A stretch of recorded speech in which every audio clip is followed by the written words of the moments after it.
A parte de logística compreende a forma planejada, organizada e coesa dos procedimentos de compra, estocagem, processamento e entrega de um produto. Tá bem? Então, o que vai gerar na oficina de hoje é abordar cada um desses temas pensando na criação de pequenos negócios. Como você, como uma pessoa individualizada, como você sozinho, pode organizar o seu trabalho, seja a montagem de um evento, como um casamento, ou a entrega de sushi, crepes, bolos, enfim, o que você gostaria. Como a ideia de logística se aplica a você, microempreendedor, tá? A gente não vai ter o foco de uma cozinha industrial, de hotelaria ou de eventos de grande porte, digamos assim, 10 mil pessoas. A ideia é focar você, pessoa que vai criar o seu negócio sozinho ou com alguns poucos amigos, tá bom? Então, qual professora que gostaria de começar? Pode ser. Então a Dani vai falar. Então, gente, quando a gente fala logística, né, ela acaba compreendendo uma série de coisas, né? E quando a gente diz logística aplicada à gastronomia, né, é bom a gente individualizar o que a gente está falando, né? Afinal, como é que a logística vai impactar no nosso negócio, no nosso dia a dia, né, enquanto prestador de serviço da área de gastronomia e bebida, né? E basicamente, dentro de gastronomia e bebida, a gente vai falar de 3 pilares da logística. Um é o processo de compra de material, de insumo. Então é você que tem o seu negócio. E aí, por exemplo, meu negócio é de bolos caseiros, né? Eu preciso decidir quanto de farinha de trigo eu vou comprar, quanto de leite eu vou comprar, quanto de ovo eu vou comprar, né? Se eu tenho espaço na minha casa para estocar esses materiais, né? E quanto espaço eu tenho, né? Se a minha geladeira comporta a quantidade de perecíveis que eu vou comprar. Então, quanto comprar e quando comprar é uma decisão logística, né? Você pode optar, por exemplo, por comprar sob demanda. Então, a Nayara comprou um bolo de fubá, né? Eu vendi um bolo de fubá para a Nayara. Eu posso ir lá no mercado e comprar. Comprei o fubá, a farinha, o açúcar e vou fazer o bolo de fubá. E aí isso a gente chama de comprar on demand, comprar sob demanda. Então, sempre que me pedem, eu vou lá, compro um insumo e faço. Isso é uma decisão logística, né? E aí, normalmente, eu vou no mercadinho mais perto da minha casa, vou ali rapidinho e compro, tá? Outra decisão logística é, eu posso pensar, a Nayara me pediu um bolo de fubá hoje, pode ser que semana que vem ela peça outro bolo de fubá, pode ser que na outra semana ela peça outro bolo de fubá. Então, eu vou pensar o seguinte, eu já vou comprar 3 pacotes de fubá, já vou comprar 5 pacotes de farinha de trigo para deixar na minha casa. Porque aí quando a Nayara me pediu o bolo, eu já vou ter isso lá estocado. Eu não vou precisar sair da minha casa, perder tempo e ir até o mercado para comprar. Pode ser até que naquele momento que ela me peça, eu nem tenha dinheiro para ir no mercado comprar, por exemplo. Né? Porque quando você vai comprar sob demanda, você tem que ter o dinheiro na sua mão. Né? Então, a decisão sobre comprar conforme eu vendo ou comprar para estoque é uma decisão logística. Ela passa por diversas questões. Tá? Um outro processo, que é um processo inerente à logística, é a armazenagem, né? Que é o estoque. Então, a gente tem que entender que quando a gente trabalha em média e grande escala, a gente tem que ter um estoque mínimo das coisas. Né? E qual é esse estoque mínimo? Depende do seu negócio. Eu posso pensar, se o meu negócio é uma torta de morango, eu tenho que ter, e eu vendo, a pessoa vai na minha casa, quer a torta de morango, e eu tenho que ter para entregar, minimamente eu tenho que ter sempre morango em casa para fazer a torta. Ou vamos dizer que meu negócio sejam 5 tortas diferentes, mas a de morango é meu carro-chefe, é a que sai mais. Então, os produtos do meu carro-chefe são produtos que são importantes que eu tenho em casa. Né? São produtos que é importante que eu tenha em casa, conservados da forma correta. Também. Né? Porque se eu compro morangos e a minha casa é na taquara, com calor de 38 graus na minha cozinha, e eu deixo esse morango do lado de fora, ela não mora em Esse morango, não mora em Bangu. Bangu também vai em 40 graus, né? Da 38, Bangu tá 40. Esse morango pode estragar. Então, armazenar corretamente um insumo é uma decisão logística também. Tudo vai impactar no meu negócio, tá? Semana passada, meu marido foi no posto de gasolina, chegou no posto de gasolina, não tinha gasolina. No posto de gasolina. Qual é o carro-chefe do posto de gasolina? Gasolina. Ele foi lá e não tinha gasolina. Ele falou, nossa, Daniele, mas que absurdo, como é que o posto não tem gasolina? Erro de logística. Simplesmente. Porque algumas vezes você tem que pensar, quanto tempo demora para um fornecedor me trazer um insumo? Né? Vamos dizer, o posto de gasolina. Quanto tempo demora, quando eu peço a gasolina, para o caminhão entregar a gasolina no posto de gasolina? Vamos dizer, 5 dias.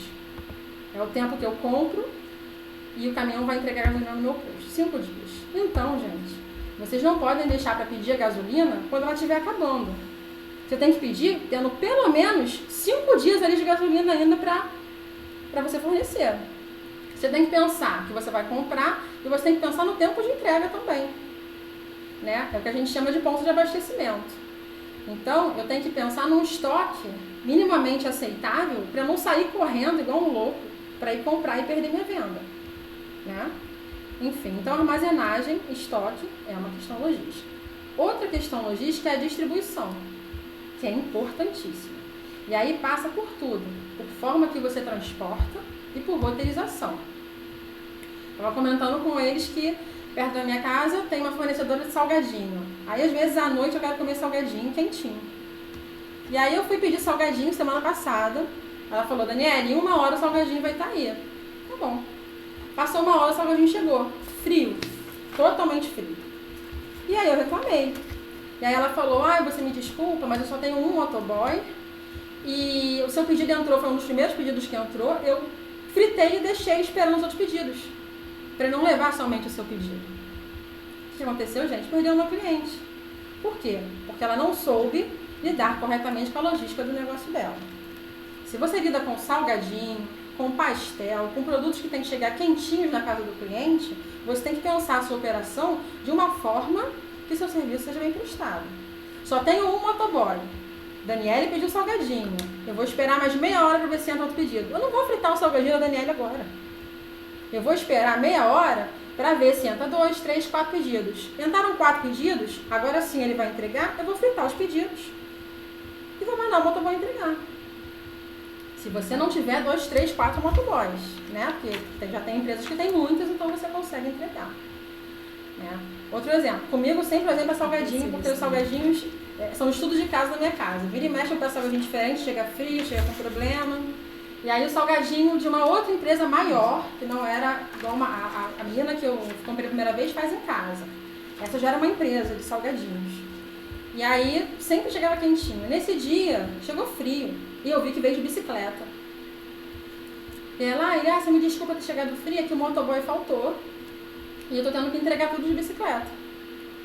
E aí eu acabei indo entregar outros pedidos e deixei o seu por último. Então, assim, gente, o cliente não tem que entender que você deixou o pedido dele por último. Foi falta de logística. A loja era na esquina da minha casa. Eu só não fui lá comprar porque eu tenho uma neném pequena, uma filha pequena. Então eu falei, vou pedir, já que eles entregam, veio frio. Se eu tivesse ido comprar, eu teria comido quem, salgadinho? Né? Então foi falta de roteiro. Ele falou que conforme a empresa recebe os pedidos, ele recebe e coloca na fila. Recebe e coloca na fila. Então, o entregador, ele vai entregar de acordo com quem pediu. Ele não faz um roteiro, eu recebi 2 pedidos daqui da rua de trás, outro na rua da frente, outro na rua da frente. Então você vai primeiro aqui, depois aqui, depois aqui, que é a ordem lógica dos pedidos. Não, ele vai entregando conforme as pessoas foram pedindo. Se pedir uma da Taquara, depois uma da Tijuca, depois uma da Taquara, ele entrega Taquara, Tijuca e Taquara. Nunca vai dar certo. Você tem que pensar no seu roteiro. Até para você gastar menos gasolina, gente. Imagina você estar na Taquara e para Tijuca e voltar para Taquara. Não tem sentido. Então a logística ela está em todas as áreas do negócio.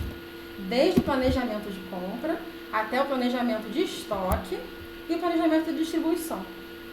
Eu não sei se vocês viram no Facebook há poucos dias, saiu um vídeo de um rapaz segurando um bolo de 2 andares no colo, e aí o carro está andando. De repente o carro passa no quebra-mola e o bolo cai. do colo do rapaz, dentro do carro.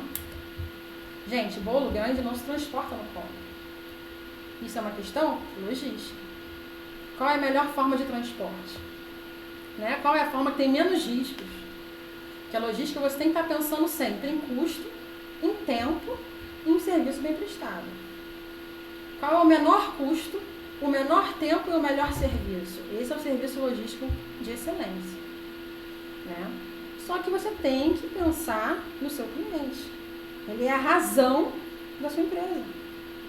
Né? Então essas decisões têm que ser tomadas. E como a gente toma decisões dentro de logística? Planejando.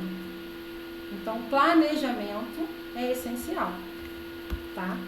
Então assim, primeira regra da logística, planejar sua operação. Por que a maioria das pequenas empresas, logo no início, 2, 3 anos, já está falindo, gente? Porque não sabe gerenciar o próprio negócio. Você pode ter um produto maravilhoso, mas se você não souber gerenciar, você não vai para frente. Gerenciamento passa por logística, sempre, em qualquer negócio.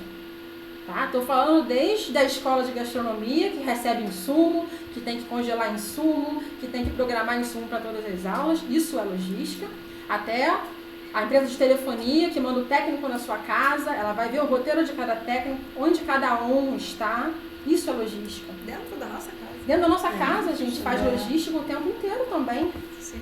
Eu penso, eu tenho que botar minha filha para dormir, para fazer isso, para fazer aquilo.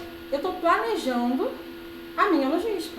Então por que um negócio não vai ter também um planejamento logístico? A logística é tão importante, gente, que existe faculdade de logística, curso de logística. E aí, às vezes, a gente se depara com um programa logístico, a gente acha que é simples, mas não é.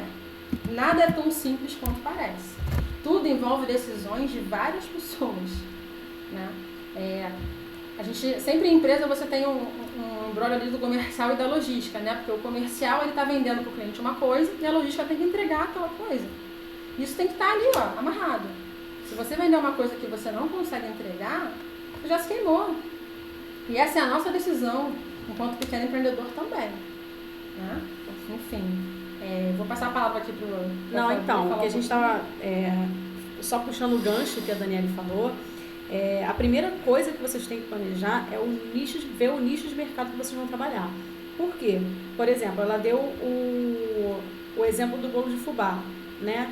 Eu posso trabalhar com um bolo da vovó, um exemplo. E aí eu só vou trabalhar com um único bolo de fubá, um único produto feito com fubá. E aí não é um produto que eu vendo muito, mas eu não posso tirar do meu cardápio porque é uma coisa que sempre tem alguém que vai querer. E aí se eu não me planejar ou não colocar alguma outra coisa feita com fubá, esse fubá que eu vou usar, ele vai ficar guardado durante muito tempo e às vezes dá bichinho, né? E aí você vai ter que jogar fora e tudo isso é seu lucro indo rala abaixo. Então, assim, a primeira coisa que vocês têm que ver é o nicho de mercado que vocês vão querer para trabalhar, né? Então, eu não posso ter, por exemplo, um produto com fubá, um único produto feito com fubá, um único produto feito com farinha de arroz, um único produto feito com aveia. Eu tenho que criar produtos para que eu possa escoar aquele material que eu compro. Então, esse é o primeiro passo da logística de vocês, é descobrir qual é o nicho de mercado de vocês. Às vezes, a gente quer botar uma gama de produto para vender. Eu vou vender porque eu vou abraçar o mundo com as pernas. E aí você acaba tendo prejuízo nessa questão. Né?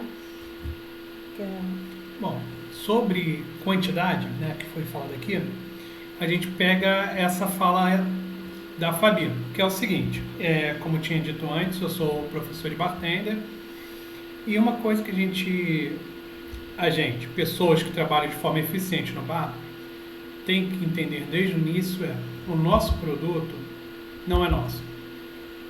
Porque ele é tanto usado pela cozinha, nos pratos específicos dele, como ele é utilizado pela cozinha de forma a nos auxiliar.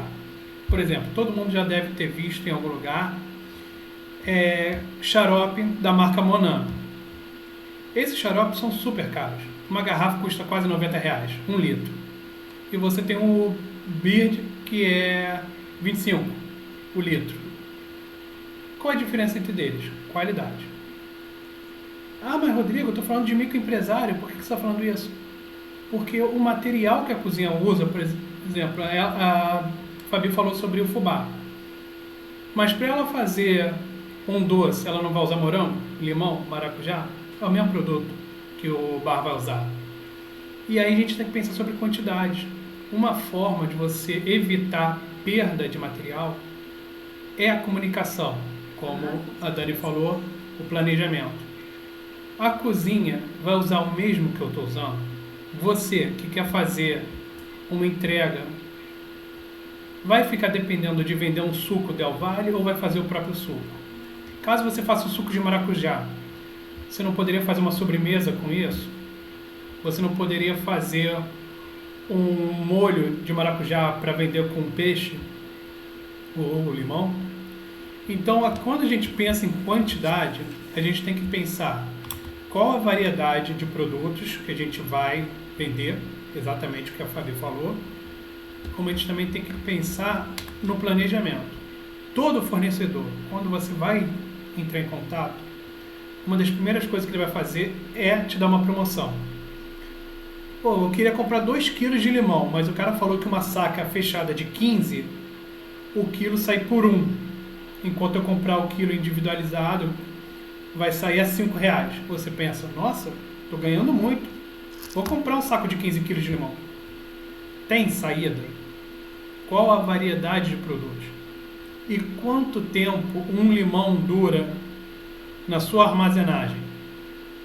E aí o ponto é, como armazenar, né? Você, na sua casa, tem um freezer vertical ou um freezer horizontal?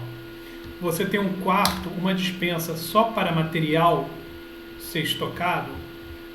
Então, quando a gente pensa na palavra quantidade, ela não vem sozinha. Ela tem que ser pensada em a estocagem em si, como será feita a estocagem, ou eu posso trabalhar e processar, elaborar, transformar esse produto em outro? Por exemplo, morango. Tem uma ótima promoção. Você compra o fardo de morango com 20 caixas a R$1 cada. Esse morango estraga muito rápido. Como a Dani falou, qualquer lugar com 38 graus, o morango já está ficando murcho, já está liquefazendo. Ele já chega, né?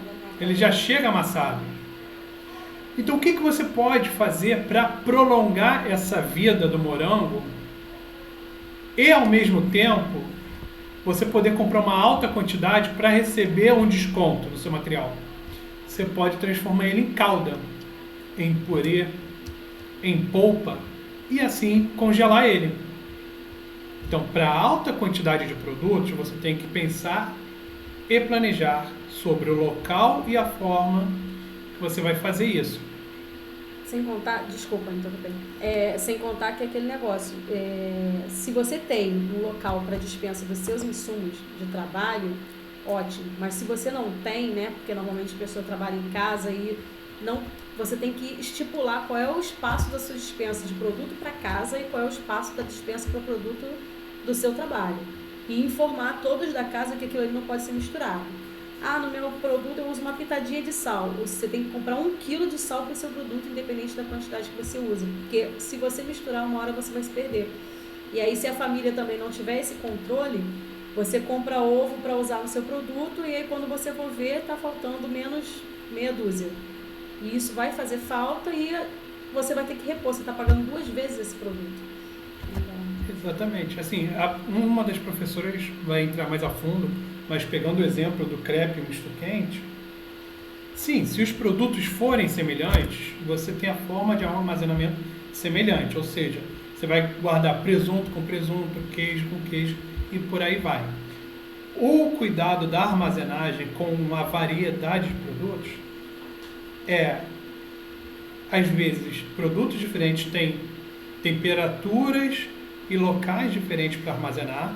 Por exemplo, você pode guardar uma garrafa de vodka num estante, não vai estragar.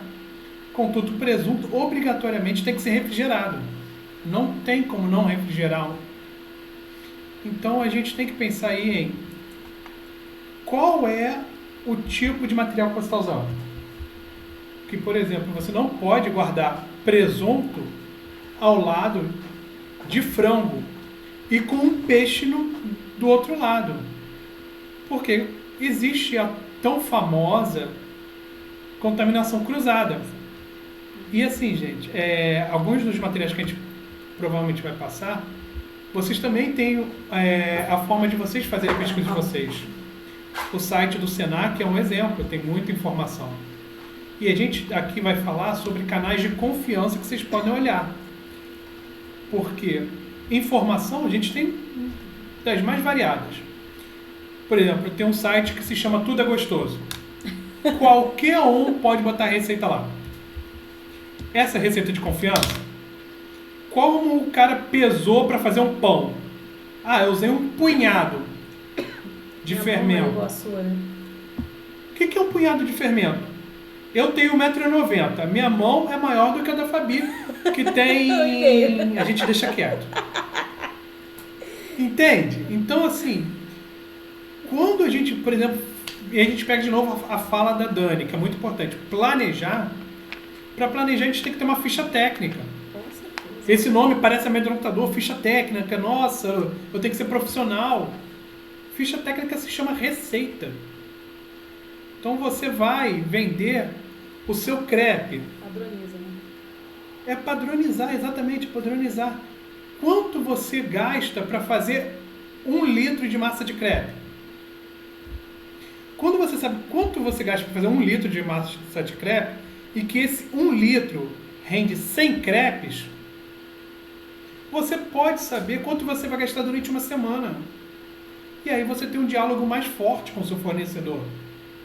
E você não deixa o produto vencendo. Posso falar?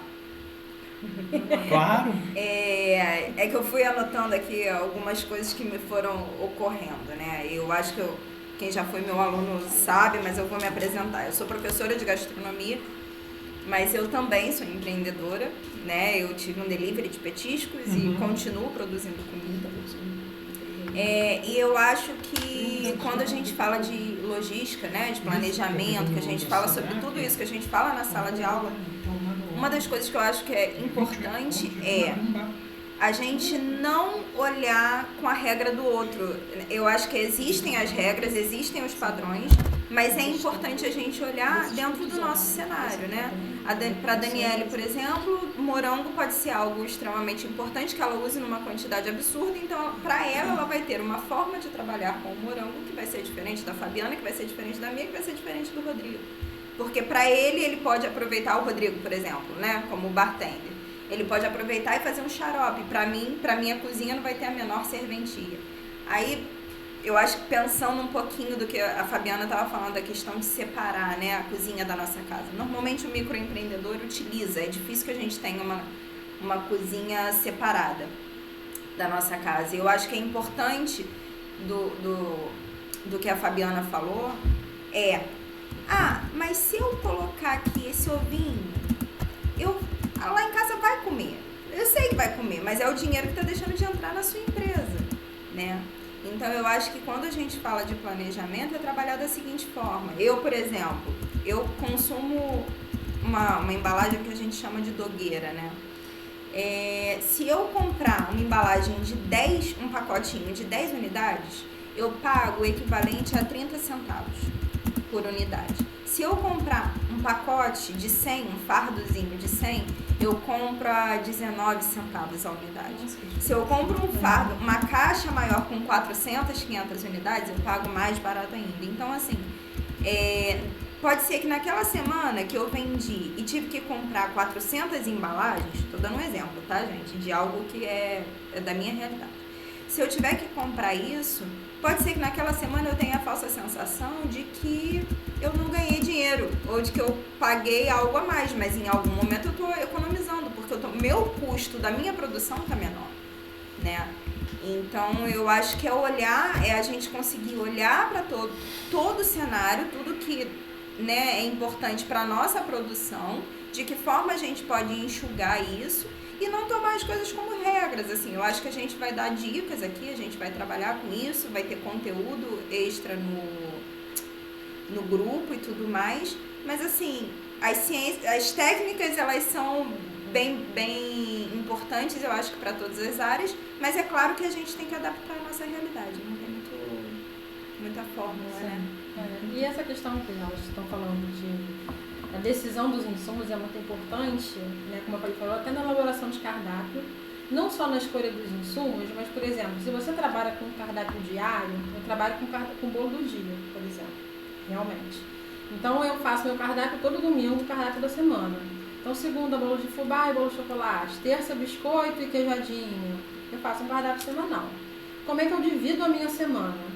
Os dias que eu sei que eu estou sozinha em casa e não tenho ajuda de ninguém, estou sozinho com a minha filha, né, pequena, eu vou colocar bolos que são mais fáceis de fazer. Isso também é uma decisão logística. Então, por exemplo, eu coloco o biscoito, que é algo que precisa estar ali trabalhando a massa, enrolando, me demanda mais tempo do que um bolo, em dias que eu sei que eu tenho ajuda em casa, que eu vou ter tempo de produzir esses biscoitos. Então, até essas decisões do que produzir e do que vender diariamente é uma decisão logística também. Você tem que entender, eu vou ter tempo de fazer isso nesse dia? Como é que é a minha rotina? Né? Mesma coisa, eu faço bolo decorado para festa. Tem finais de semana que não tem nenhum bolo. Tem finais de semana que 7 pessoas me pedem bolo. Eu tenho capacidade de fazer 7 bolos decorados com qualidade? Não. Eu consigo aceitar essas encomendas? Isso também é uma decisão que a gente tem que tomar, que passa por logística, né? Por quê? Porque em algum momento, se meu atendimento for ruim, se meu produto não for de qualidade, a minha ganância vai me queimar enquanto empreendedora. Então eu tenho que saber também qual é a minha capacidade. Eu sei que eu consigo pegar 3 ou 4 bolos decorados por final de semana, dentro de um padrão médio, né? Se forem mais simples eu pego mais, se forem mais complicados eu pego menos. Então a gente tem que entender qual é a nossa capacidade de produção. A gente tem que entender se a gente está empregando toda a nossa capacidade produtiva dentro daquilo ali. Mesma coisa quem faz pastel, por exemplo. Quantos pastéis eu consigo produzir por dia? Isso é uma questão que a gente tem que conhecer. Não, professora, eu consigo produzir 500 pastéis por dia. Então você sabe que essa é a sua capacidade máxima. Se você está notando que a sua demanda está aumentando e que você vai ter que vender mais de 500 por dia, você tem que planejar aumentar a sua operação. Seja comprando mais um maquinário, seja aumentando mais um funcionário, alguém para te ajudar, comprando mais insumos. Então a gente tem que ficar ligado em como funciona a nossa demanda. Porque como funciona a nossa demanda impacta diretamente na questão financeira, na questão de insumo, na questão de estoque e distribuição. Né? Então tem empresas, por exemplo, que trabalham com produtos sazonais. Né? Eu trabalho com bolo decorado, as pessoas fazem aniversário o ano inteiro. Então eu vendo o ano inteiro. Né? É claro que Dia das Mães, por exemplo, em maio, tem o final de semana e uma semana que eu vendo bem mais. Então eu tenho que me programar para essa semana. Né? Se você tem um negócio que você vende, seu carro-chefe é panetone, é torta de nozes, você já sabe que no Natal, em dezembro, é um mês que a sua demanda vai aumentar muito. Então você tem que se programar para essa demanda. Você não pode pegar, e a programação que eu digo, gente, você não pode pegar mais pedidos do que você precisa, que você consegue atender, tá? E também não pode, muitas vezes, ser muito conservador e comprar poucos insumos, né? E de repente você tem uma demanda muito maior, né? Enfim, essa questão da logística, do que comprar, quanto comprar, quando comprar, é uma questão que você vai aprendendo no seu dia a dia. Mas tentem não ser muito ousados, né? Para vocês também não se queimarem. Vamos tentar trabalhar dentro de uma margem, né? Se você for fazer indicadores, toda empresa ela tem que medir. Você precisa medir quanto que você vende. Ah, não sei usar o Excel, não sei usar planilha. Existem alguns aplicativos que fazem isso de forma muito simples. Você baixa o aplicativo e coloca ali, vende tantos bolos, tal dia, vende tantos bolos de tal sabor, tal sabor, tal sabor. No final do mês, ele vai te dizer, Daniele, você vendeu 15 de fubá, 30 de chocolate, 50 de nozes. Aí eu vou olhar, nossa, realmente eu vendo muito mais de nozes. Olha, eu vendo pouco de fubá. E aí, quando eu consigo medir o meu negócio, eu consigo planejar. Quando é um negócio novo, gente, é claro que é mais difícil.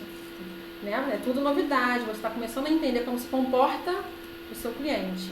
Mas quando você já tem algum tempo no mercado, se você for olhar uma planilha de uma empresa que já trabalha há muitos anos, você vai ver que normalmente, mês de janeiro é mais ou menos a mesma coisa, mês de fevereiro é mais ou menos a mesma coisa, os meses onde tem algumas questões sazonais, festas comemorativas, você vê um aumento.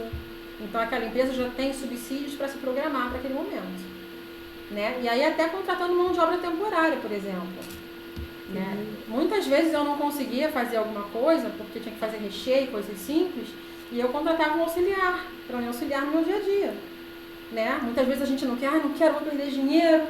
Mas, gente, na verdade você não quer perder dinheiro, mas você perde cliente no final, porque você não consegue atender. Então essa é uma decisão logística também. Vale aqui a gente entrar num ponto que para muita gente é chata, que é burocracia. Por exemplo, ela entrou agora com uma fala muito boa, que é sobre você chamar alguém temporário para trabalhar. Aí tem gente que não chama de jeito nenhum, prefere perder cliente, porque acha que chamar alguém temporário, além de gastar mais dinheiro, é também gerar um emprego. E aí você é responsável por aquela pessoa. Bom, a grande graça de você trabalhar de carteira assinada é que você não é responsável por nada. O empregador é responsável. E aí você agora, microempreendedor, que vai contratar um funcionário para trabalhar para você. Você quer ser responsável por ele? E aí tem um pulo do gato.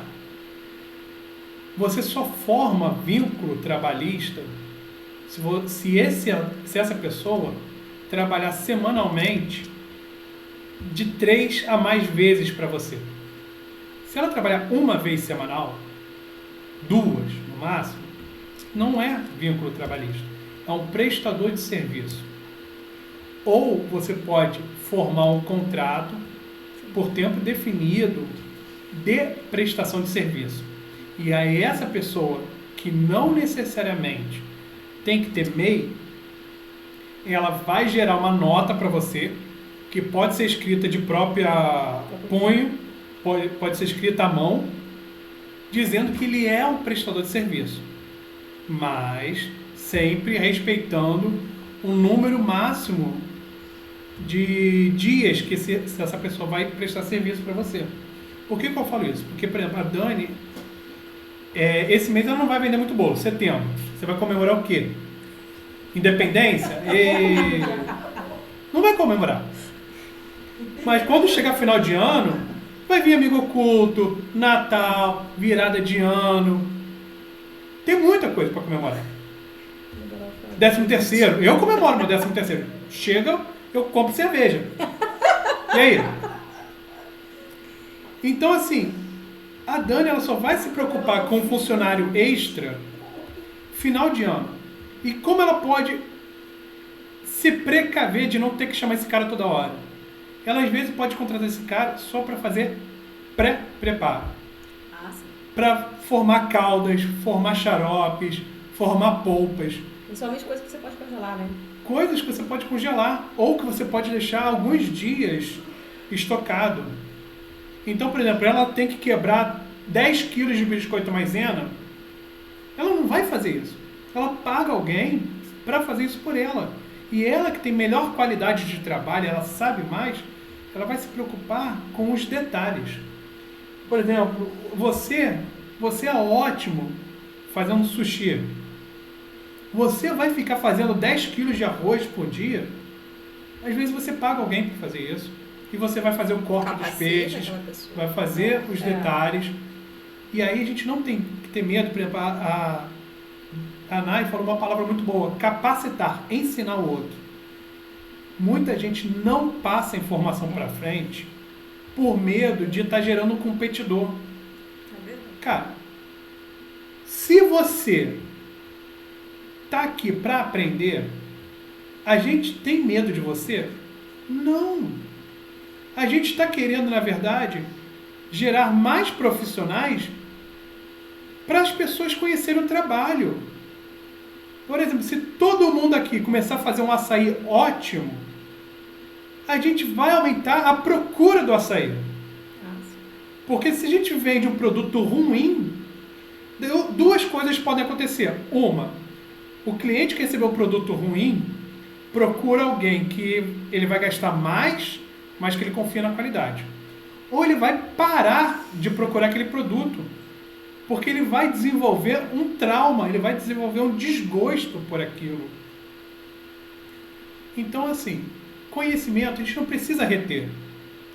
Porque a pessoa que aprendeu com você, ou ela vai ficar maravilhada com você, vai gostar muito de você e não vai querer te passar a perna, ou essa pessoa nunca teve um caráter positivo e ela já ia te fazer mal de qualquer jeito. Porque ninguém normal quer prejudicar quem ajuda. Se você ajudar o outro a levantar da rua porque o cara caiu e ele te dá um soco na cara, ele é uma boa pessoa? Não. Da mesma forma, se a Nayara vem e passa uma receita maravilhosa de um filé mignon dos deuses, ela não está preocupada de você roubar mercado. Ela está preocupada de que você tenha um ótimo produto para você ganhar o seu dinheiro. Porque ela já está ganhando dela. Concorrência é saudável, né, meu E Deus? Você estimule você a melhorar. Claro. Exatamente. Concorrência é bom porque bota a gente para frente. Sim. Eu acho que uma coisa que eu vejo muito em sala de aula, não sei se vocês passam por isso, mas é uma pergunta que eu ouço assim, todos os dias. Até aconteceu isso algumas semanas atrás, uma aluna veio conversar comigo e eu perguntei a ela. A gente troca muita conversa, assim, eu acho que a gente está num momento muito delicado da economia, claro, está todo mundo tentando se reinventar de todas as formas, mas eu acho que a gente se perde muito no valor das coisas, né? O preço disso, o preço daquilo. A questão é, o que eu estou fazendo justifica que eu faça, né, da forma, então beleza, justifica. Eu acredito naquilo? Eu acredito. Então, qual é a melhor forma que eu vou fazer? Qual é a forma mais rentável, né, para que aquilo aconteça? Mas assim, eu acho que mais importante do que preço em cima de qualquer coisa é o produto, né? A pessoa só chega em mim por conta da qualidade do produto que eu produzo. Fora isso, independe. Você estava falando ali da questão de ajuda e não sei o quê. Eu faço um biscoitinho que eu acho que vocês até provaram. Não sei se eu já levei para a Faetec. Todo mundo me pede a receita, eu dou a receita, eu não escondo uma vírgula da receita, eu não escondo. E todo mundo fala assim, não fica igual o seu. Eu falei, gente, eu não escondo nenhum processo, eu juro que eu não escondo. E aí eu acho que é muito engraçado, que a gente fica sempre pensando no outro, né? Porque o outro não... Eu falei, não, eu tô aqui, a minha receita é essa. Mas, e aí é aquela questão, qual é a qualidade do produto que chega na sua casa? Porque, por exemplo, ela vai e compra só a Dona Benta. Não sei. Uhum. E aí, a outra pessoa está usando a Tia Filomena, que é uma farinha que você tem que peneirar 5 vezes, que é de uma péssima qualidade. Ou então, a água dessa pessoa é uma água que vem de um cano cheio de ferrugem. O sabor final é alterado. E aí a gente tem, assim... tentando, assim, sempre trazer o grande quê da aula, né? Voltando, logística tem a ver com transporte, a compra e a estocagem de material. E nisso tudo a gente gera o valor disso, né? Então, por exemplo, se a gente for falar aqui de alguns conceitos de logística, a gente tem 3 conceitos muito interessantes, que estão sendo bastante utilizados, porque as pessoas, como a Fabi falou, e a Nay também, estão se reinventando a todo momento. Sim. Então, a gente, por exemplo, a gente tem a logística colaborativa. O que é a logística colaborativa? Bom, vamos dizer que essas 11 pessoas aqui no grupo vão abrir um negócio.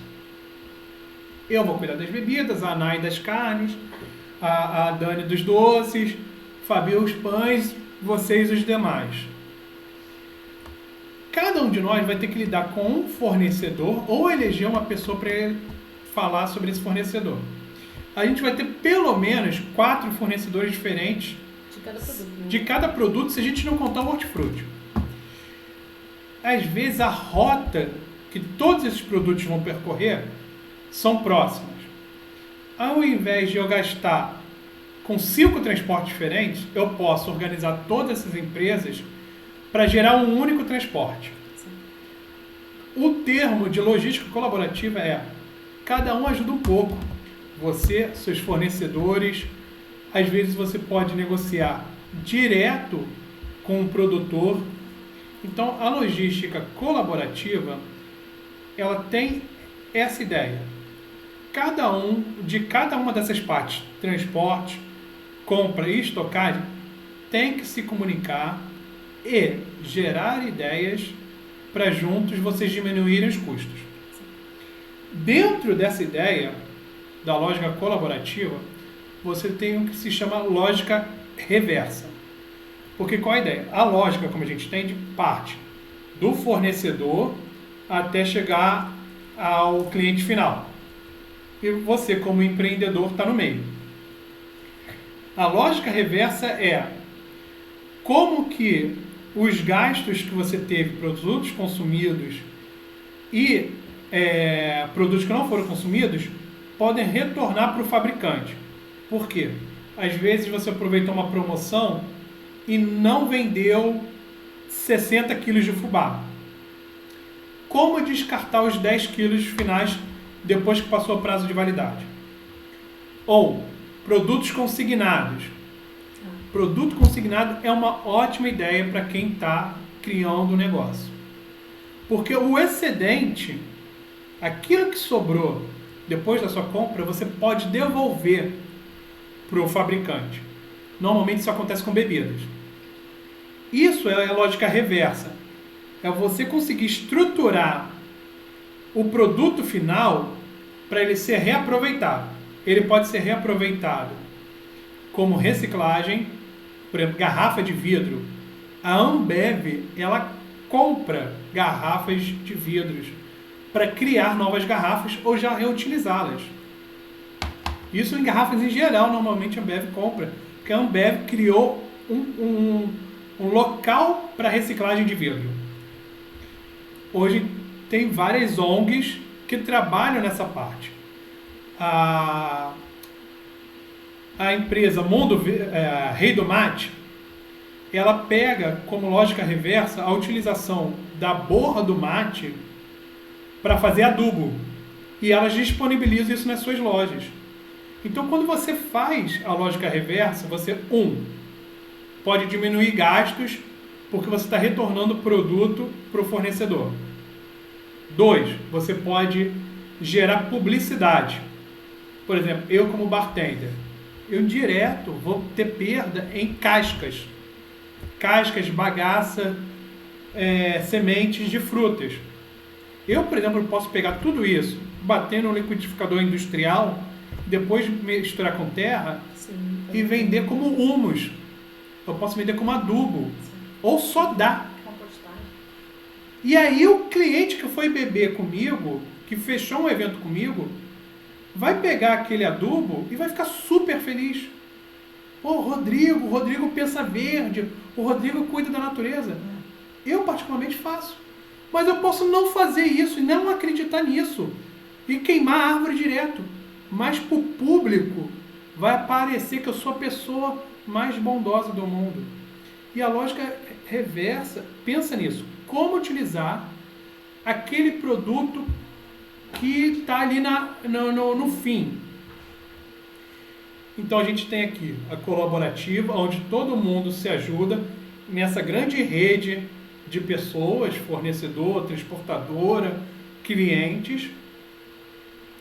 E aí a gente passa pela educação do cliente, do tipo, amigo, se você me trouxer garrafas de vidro de volta, porra, eu te dou um desconto, eu te dou uma sobremesa a mais. E aí você vai ter essa grande publicidade de que você é uma ótima pessoa. Uma pessoa que acredita no planeta, com arco-íris no amanhecer. Pode não ser verdade, mas isso é bom para a sua imagem. E o que todos os professores estão falando até agora, lida com isso. Imagem. Porque ninguém te conhece. Sim, claro. Como as pessoas vão te conhecer? Pela imagem. Na verdade, a gente tem uma oficina sobre isso também, né? Você estimula até o seu cliente a ser também, né? Exatamente. Porque às vezes ele também não era e ele acaba se comportando dessa maneira. E aí é sobre o ensinamento. Um cliente que nada sabia e passa a saber, ele lembra de você. Putz, eu comprei um produto Conai e agora eu sei que eu posso marinar uma carne durante 12 horas, ela vai ficar estupenda, maravilhosa. Eu achava que ela ia estragar. Eu achava que eu estava jogando carne fora. Eu posso comprar um músculo, aquela carne que, porra, dói a boca de mastigar, e depois de marinar, porque a Nai me ensinou a marinar carne. Ela está super macia. Todo mundo aqui em casa está achando que eu estou comprando filé mignon e é músculo. Isso tem a ver com estratégia, né? Logística Exato. gira totalmente em torno de estratégia. Tudo que a gente faz tem que ser estratégico. Assim, quando a gente estava cortando, eu tenho uma amiga que trabalha com esse copo da felicidade, né? E aí, o que mais sai é morango, gente. Não tem como, a gente acaba entrando numa redundância sobre o morango. Mas, por exemplo, o que ela faz? Ela faz geleia de morango e aí no meio do copo, porque ela só trabalha com copo grande, porque ela acaba vendendo para a família, né, meio litro, e aí no meio do copo ela não põe o morango in natura, ela põe a geleia, porque às vezes uma pessoa vai comprar e o outro da família não quer, ou ele mora sozinho, mas quer comprar aquele copão para comer 2, 3 dias, e aí no segundo dia ela está estragado. Né? Então o que ela faz? Ela usa a geleia no meio, né, o doce do morango, por cima ela bota o in natura, porque é a primeira coisa que o cara vai comer. Que aí, às vezes o cara compra e guarda na geladeira 2, 3 dias e aí tá estragado e ele vai falar, pô, ela não teve cuidado, né? Mas ele não pensa que o produto in natura acontece isso. Mas foi a forma que ela arranjou de não denegrir também o trabalho dela. Sim, não, com certeza. De que forma fazer isso ficar claro, delicado, o cliente entenda, mas eu não preciso falar mal do meu produto. Eu também nunca vi, eu só ouço falar. Estratégia. A questão de fruta, né, da época, a gente tem um morango que a gente falou aqui, que no final do ano, por exemplo, que não é a nossa época de morango, é super caro. Mas você tem o abacaxi, que no Natal o abacaxi é a fruta da época. Então hoje o abacaxi não tá legal, mas daqui no final do ano vai estar. E aí você troca os sabores, né? Em vez de fazer só morango com chocolate, você bota abacaxi com coco. Sei, e isso mas tem que sempre ter esse cuidado para você não ter um produto deteriorado no dia seguinte. Exato. E aí isso entra com essa tal da logística de colaborativa, por exemplo. Quando você começa a trocar informações entre os envolvidos, eles se sentem mais abertos a te notificar alguma coisa. Por exemplo, eu, na minha função de bartender, criando eventos e tudo mais, eu passo a informação para o cliente de que existem drinks que vão para além de um morango, maracujá, limão, abacaxi. Porque se você for pensar no bar, é a mesma coisa sempre. Eu vou tomar uma caipirinha de limão, maracujá, abacaxi, kiwi. Sendo que o morango e o kiwi são os mais caros, normalmente o ano inteiro. E aí, o que é fazer a troca de informação? Eu saber do meu fornecedor quais frutas sazonais estão mais baratas, qual é a época de cada fruta, e eu repassar isso para o cliente final, que é o meu contratante. E o cara, às vezes, fica maravilhado em saber que existe uma caipirinha de mamão com limão e tangerina. E a pessoa fica assim, nossa, dá pra fazer? Dá pra fazer. Na verdade, assim, caipirinha nem é bicho de 7 cabeças. A caipirinha, por definição, é limão e cachaça. Mas a caipifruta, a sua imaginação é o limite. E aí a gente tem que ter a divulgação da informação, a colaboração entre os envolvidos. Então, qual é o produto da estação, do mês? Quando a Nayara ligar para o açougue, qual é a promoção que o cara está dando? Isso ela repassa para frente como oferta em produto com preço diferenciado. E aí a gente também tem o ponto, que é em cima do que a Fabi falou, de estragar coisas, que é todo produto que você vai vender tem que ter informação de validade, de como guardar. Por exemplo, eu produzo licor. Sim. Esse licor pode ser guardado fora da geladeira? Caso ele seja guardado fora da geladeira, qual é o tempo de vida? E qual é o tempo de vida na geladeira? Mas, qual a informação que você vai prestar na etiqueta de validade? você passa normalmente a informação mais curta. Sim. Por exemplo, um enlatado que tem 1 ano de vida, ele tem a possibilidade de durar mais tempo? Tem. Por que a Anvisa estipula 1 ano? Porque 1 ano é o tempo limite para ela garantir que nada vai acontecer. Então, se eu for vender um licor, eu não posso pensar, nossa, essa pessoa vai guardar da melhor forma possível, na geladeira, bonitinha e tal. Eu tenho que pensar que ela nem vai ler o que eu estou escrevendo. E essa etiqueta de validade é a sua garantia de que não vai tomar um processo. Por exemplo, se a Dani vai entregar um bolo de 2 andares, porra, que lindo, maravilhoso, que parece que imprimiram uma foto em cima.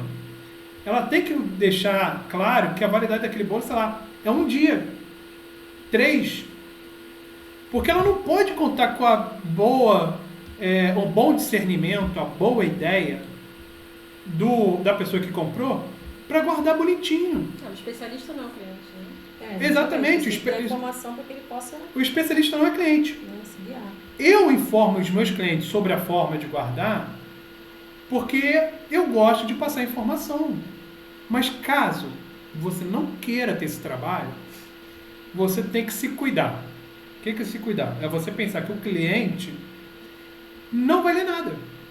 Não sei, aqui aí a gente traz um meme, não sei se vocês já passaram por isso, mas tem aquela imagenzinha, aquele meme que é assim: João vende bolo de coco, chocolate e morango toda sexta-feira e só recebe pagamento em dinheiro.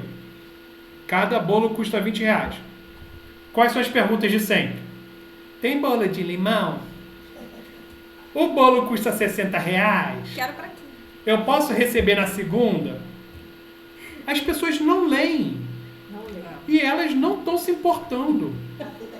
Elas vão te pedir, te acionar constantemente. Mas qual é a sua guarda? Qual é a sua forma de não se prejudicar? É gerando informação.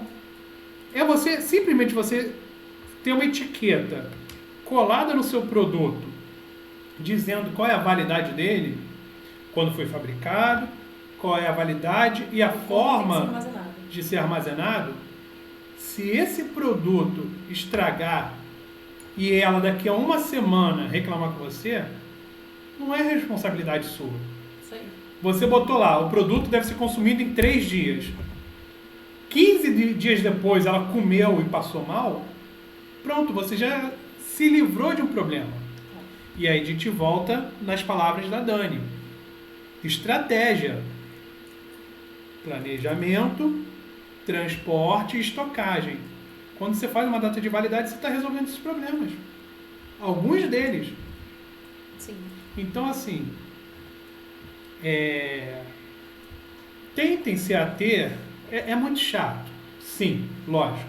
Senão a gente não daria aula, todo mundo saberia. Mas, como diz o ditado popular, o diabo mora nos detalhes.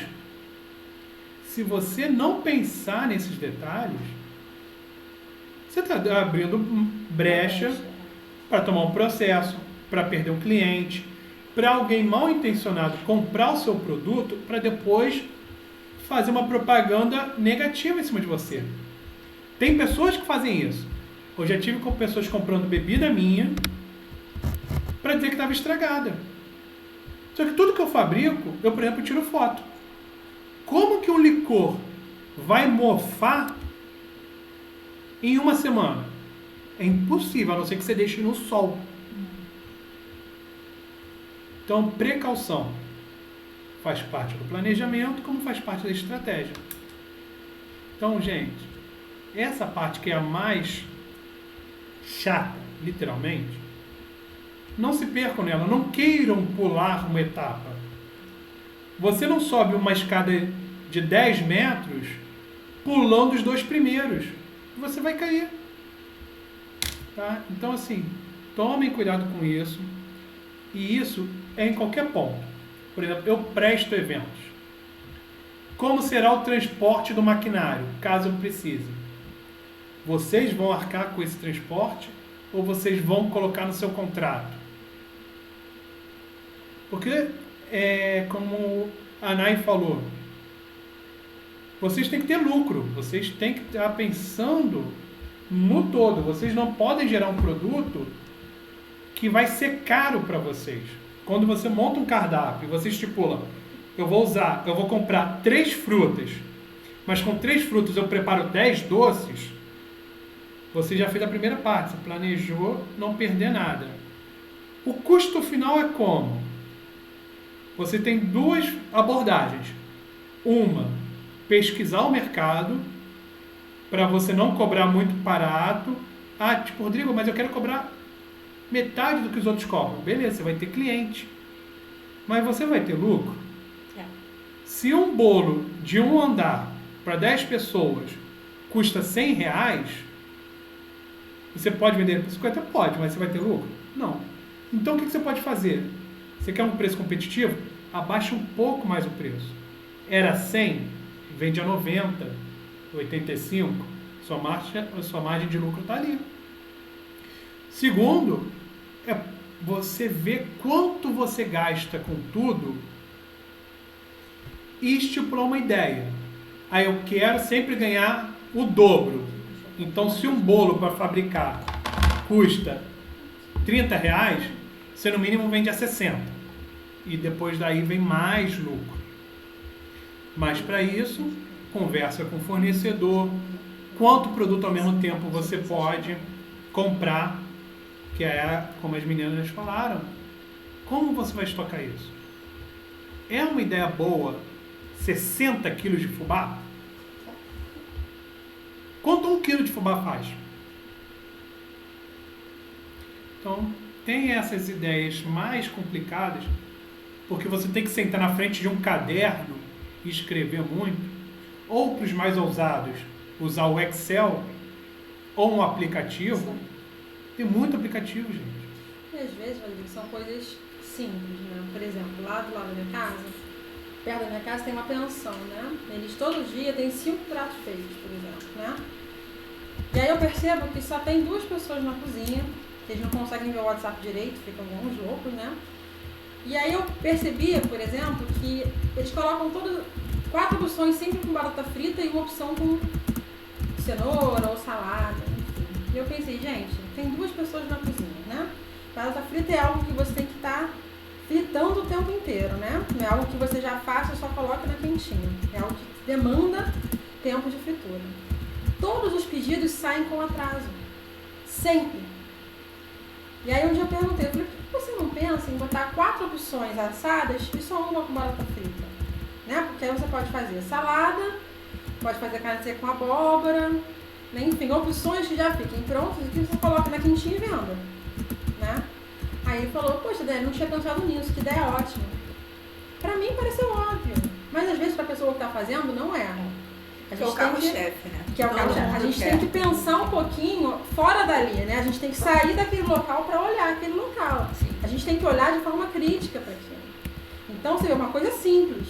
É uma pensão com comida caseira, onde todos os pratos têm batata frita. Então, toda hora tem que ter alguém fritando, toda hora atrasa. Se eu não tenho pessoal para fazer, eu tenho que oferecer opções que estejam adequadas ao número de funcionários do tempo que eu tenho. Isso aí. Simples assim. Eu não coloco biscoito quando eu estou com a minha filha, como eu falei. Então, assim, a logística passa por essa operação toda, né? Passa por estratégia de compra, estratégia de venda, né? Essa questão da imagem que o Rodrigo falou é muito importante. A gente, inclusive, vai dar uma oficina de sustentabilidade na cozinha, se eu não me engano, né? Que a gente vai falar também sobre a questão do aproveitamento integral dos alimentos, que também tem tudo a ver com logística. Né? Porque está reduzindo o teu custo, quando você aproveita o alimento integralmente, não só a parte que você está usando. Né? Então, enfim, são pequenas decisões no dia a dia da sua operação que fazem diferença. Né? Ela falou, Daniela, nunca pensei que a batata frita estivesse me atrasando tanto. Tá atrasando, só tem 2 pessoas para trabalhar. E vamos pensar assim, é prato feito. Por que você tem 5 opções? Você precisa ter 5 opções diferentes? O que sai normalmente são 2 ou 3 ali que são as principais. Então você não precisa ter esse monte de opção para você se perder na cozinha. Aí um dia foi lá, tava estrogonofe. Aí eu fui lá e falei, aqui vem o estrogonofe. Dani, você pode esperar um pouquinho que ele esqueceu de comprar o estrogonofe. Tava no cardápio, tava anunciado, tava a placa lá na frente. Gente, tira. Sim, mais fácil. Entendeu? Às vezes você vai num lugar com cardápio, você pede, o garçom fala, não tem. Tá? E pode não ter por um erro logístico mesmo. Né? Então a gente tem que pensar em todas as etapas da operação. Né? Eu consigo fazer. Eles atendem lá empresas, né? Eles fornecem quentinhas para empresa. Aí outro dia eu fui lá e falei, você consegue fazer minha comida para 11h30, que meio-dia eu tenho que sair para dar aula. Daniel, 11h30 eu não consigo fazer nada porque eu tenho 2 empresas pedindo quentinho. Quase que eu falei, então fecha as portas. Porque se você tem um negócio aberto, tá aberto ao público, chega lá e fala, olha, 11h30, não vem ninguém pedir comida não, que eu não consigo. Vem só depois do meio-dia. Então você tem que abrir só depois do meio-dia. Foram lá 5 ou 6 pessoas pedir comida a hora que eu tava lá e eles não tinham como fazer. Então o que faltou? Planejamento da operação. Se eu já sei que eu tenho que atender 2 empresas 11h30, ou vai ter um funcionário mais 11h30, ou eu vou abrir para público meio-dia. Porque ali você se queimou. O cara foi ali, você disse que não pode atender, ele foi na esquina, gostou, ele não volta mais ali. Ah, com certeza. Não volta, entendeu? Então, assim, a gente tem que ter muito cuidado no planejamento da operação, e parece simples, né? A gente falando não é simples, de fato. Eu lembro que eu entrei no self-service também outro dia não, antes da pandemia, né? Eu entrei no self-service, e aí a menina pesava o prato e perguntava assim, você quer uma bebida? Eu falei que era uma coca. Aí ela saía correndo, lá de onde ela estava pesando, ia dar uma volta, ela do outro lado no freezer, pegava a coca, vinha correndo, me dava, e as pessoas já reclamando. Eu falei, fulana, por que não coloca o freezer de bebida atrás de você aqui, onde você pesa as coisas, né? Que aí você pergunta, é só você esticar a mão e me dar. A gente nunca pensou nisso. Então, às vezes, gente, são coisas simples. De repente, ela na operação do dia a dia ali, com tanta coisa na cabeça, ela não conseguiu, assim, pensar que o freezer poderia estar atrás dela. Porque ela está ali com várias atribuições, que a rotina, ela acaba tirando um pouco a nossa capacidade de planejar e olhar de forma crítica para as coisas. A rotina, ela faz isso com a gente, né? E aí, passou 1 ou 2 semanas, eu voltei lá, o freezer estava atrás dela. Gente, diminuiu muito o tempo. Porque a pessoa pesou o prato, você quer a bebida? Pegou e deu. Ela não precisava sair correndo, ir na mesa, aí tinha fila lá para pesar. É uma logística. Só o tempo que no final das contas, no final do dia, ela já tá morta, né? Tá, tanto que ela correndo dava igual pra lá e pra louca. cá. Assim, excelente funcionária. Sim. Todo mundo falava, nossa, como é que ela dá conta? Eu falei, ela não precisava dar conta disso tudo. Porque poderia ter facilitado a vida dela, né? Mas às vezes, assim, a própria pessoa que gerencia o lugar tá pensando na questão financeira, no marketing, não tá olhando essas questões logísticas. E a pessoa que está no dia a dia da logística também acha que tem que ser assim, naturalizou. Ela recebeu a ordem e ela tem que cumprir. E naturalizou aquela situação. Então tem que ter alguém que olhe para aquele lugar e pense, de que forma eu consigo otimizar essa operação? De que forma eu consigo fazer tudo que eu faço em menos tempo e melhor, e com menos custo? Assim. Então, enfim, né? Vale lembrar, pensando nessa parte de melhor e menos custos, é o seguinte, você não precisa reinventar a roda, descobrir o fogo toda vez. Sim. O que você pode ser é pesquisar. Ou simplesmente aquilo que eu falei, troca de informações, perguntar para quem já está com você. Hoje em dia está tendo um forte movimento para sair das entregas convencionais de comida. Sair do Rappi, sair do iFood. Por exemplo, já tem o tal do entrega do bem, delivery do bem. É uma cooperativa que faz entregas onde o entregador ele é mais resguardado, ele tem mais direitos e ele recebe mais do que no iFood ou no Rappi. Para quem não sabe, o entregador do iFood, se esse cara for acidentado, o motoqueiro, alguém acertar ele vai perder todos os produtos. Esse cara, ele é responsabilizado pela perda dos produtos. Se a moto dele quebrar, a iFood não vai financiar o conserto. Se esse cara passa 6 meses parado, ele não tem uma assistência financeira. Só que algumas ONGs, alguns grupos de entregadores, eles já fazem diferente.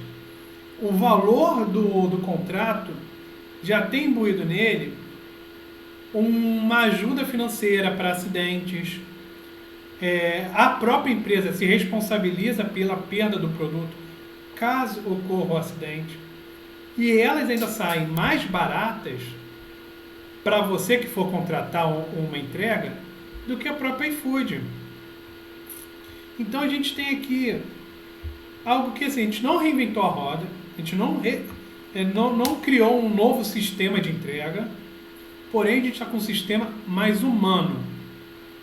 Ou seja, o seu integrador não vai chegar na casa da pessoa, puta, pingando suor, e o cliente ficando de cara, do tipo, caraca, beleza, a comida até veio boa, mas o filho da mãe não me deu um bom dia, chegou aqui pingando suor, a comida veio toda balançada. Porque esse cara que trabalha no iFood, ele ganha no volume. Da mesma forma que a Dani falou, mora do lado da parada e o negócio chegou gelado. Primeiro, faltou a logística da própria loja que vendia as coisas para indicar e entregar quem fica perto primeiro. Que isso é lógico. Eu vou sair de Bangu até a Tijuca e eu tenho 10 pedidos no meio do caminho, eu não posso chegar na Tijuca, entregar primeiro e voltar entregando. Eu faço o contrário. Mas por que às vezes esse entregador fez isso? Porque o cara está saturado. Ele está pilotando a moto às 7, 8 horas direto. Você acha que o sujeito está extremamente cansado vai se preocupar com qualidade? Então, às vezes, só de você substituir o formato de entrega, você garante que a qualidade se mantenha. Então, isso não é reinventar a roda. Da mesma forma como quando você chega e faz uma ideia de reestrutura interna do seu local. Botar o freezer perto do caixa. Você não está reinventando nada. Então, perceba que na hora de você pensar no seu negócio, você pode ser ousado, pode tentar fazer coisas novas dentro da sua área de conhecimento e responsabilidade. Ah, Rodrigo, eu não conheço muita coisa. Pesquisa. Tem coisa assim, por exemplo, tem um botequim lá no centro da cidade que ele agora instituiu o Dia da Xepa. Eles chamam Dia da Xepa. Né? Que eles têm um cardápio por semana inteira. Na sexta-feira, o Dia da Xepa é o que durante a semana ficou de insumo e eles se reinventam e fazem uma refeição específica com aquele insumo. Mas aí eles já te dizem, como é o que sobrou de insumo, pode ser que eu consiga fazer um bobó de camarão, um fricassê de frango, mas é que eu não tenha 3 ou 4 bobós de camarão, por exemplo. É o que me sobrou de insumo. Sim. Foi a forma que ele encontrou de realmente não ter aquela perda. E como ele coloca essa refeição um pouco abaixo do valor, ele vende muito bem. Sexta-feira é um dia que muita gente deixa para almoçar lá. Você sabe que é o dia da xepa, né? Dos insumos que sobraram. A refeição é feita no dia. Mas são insumos que sobraram em quantidades pequenas, para não estragar.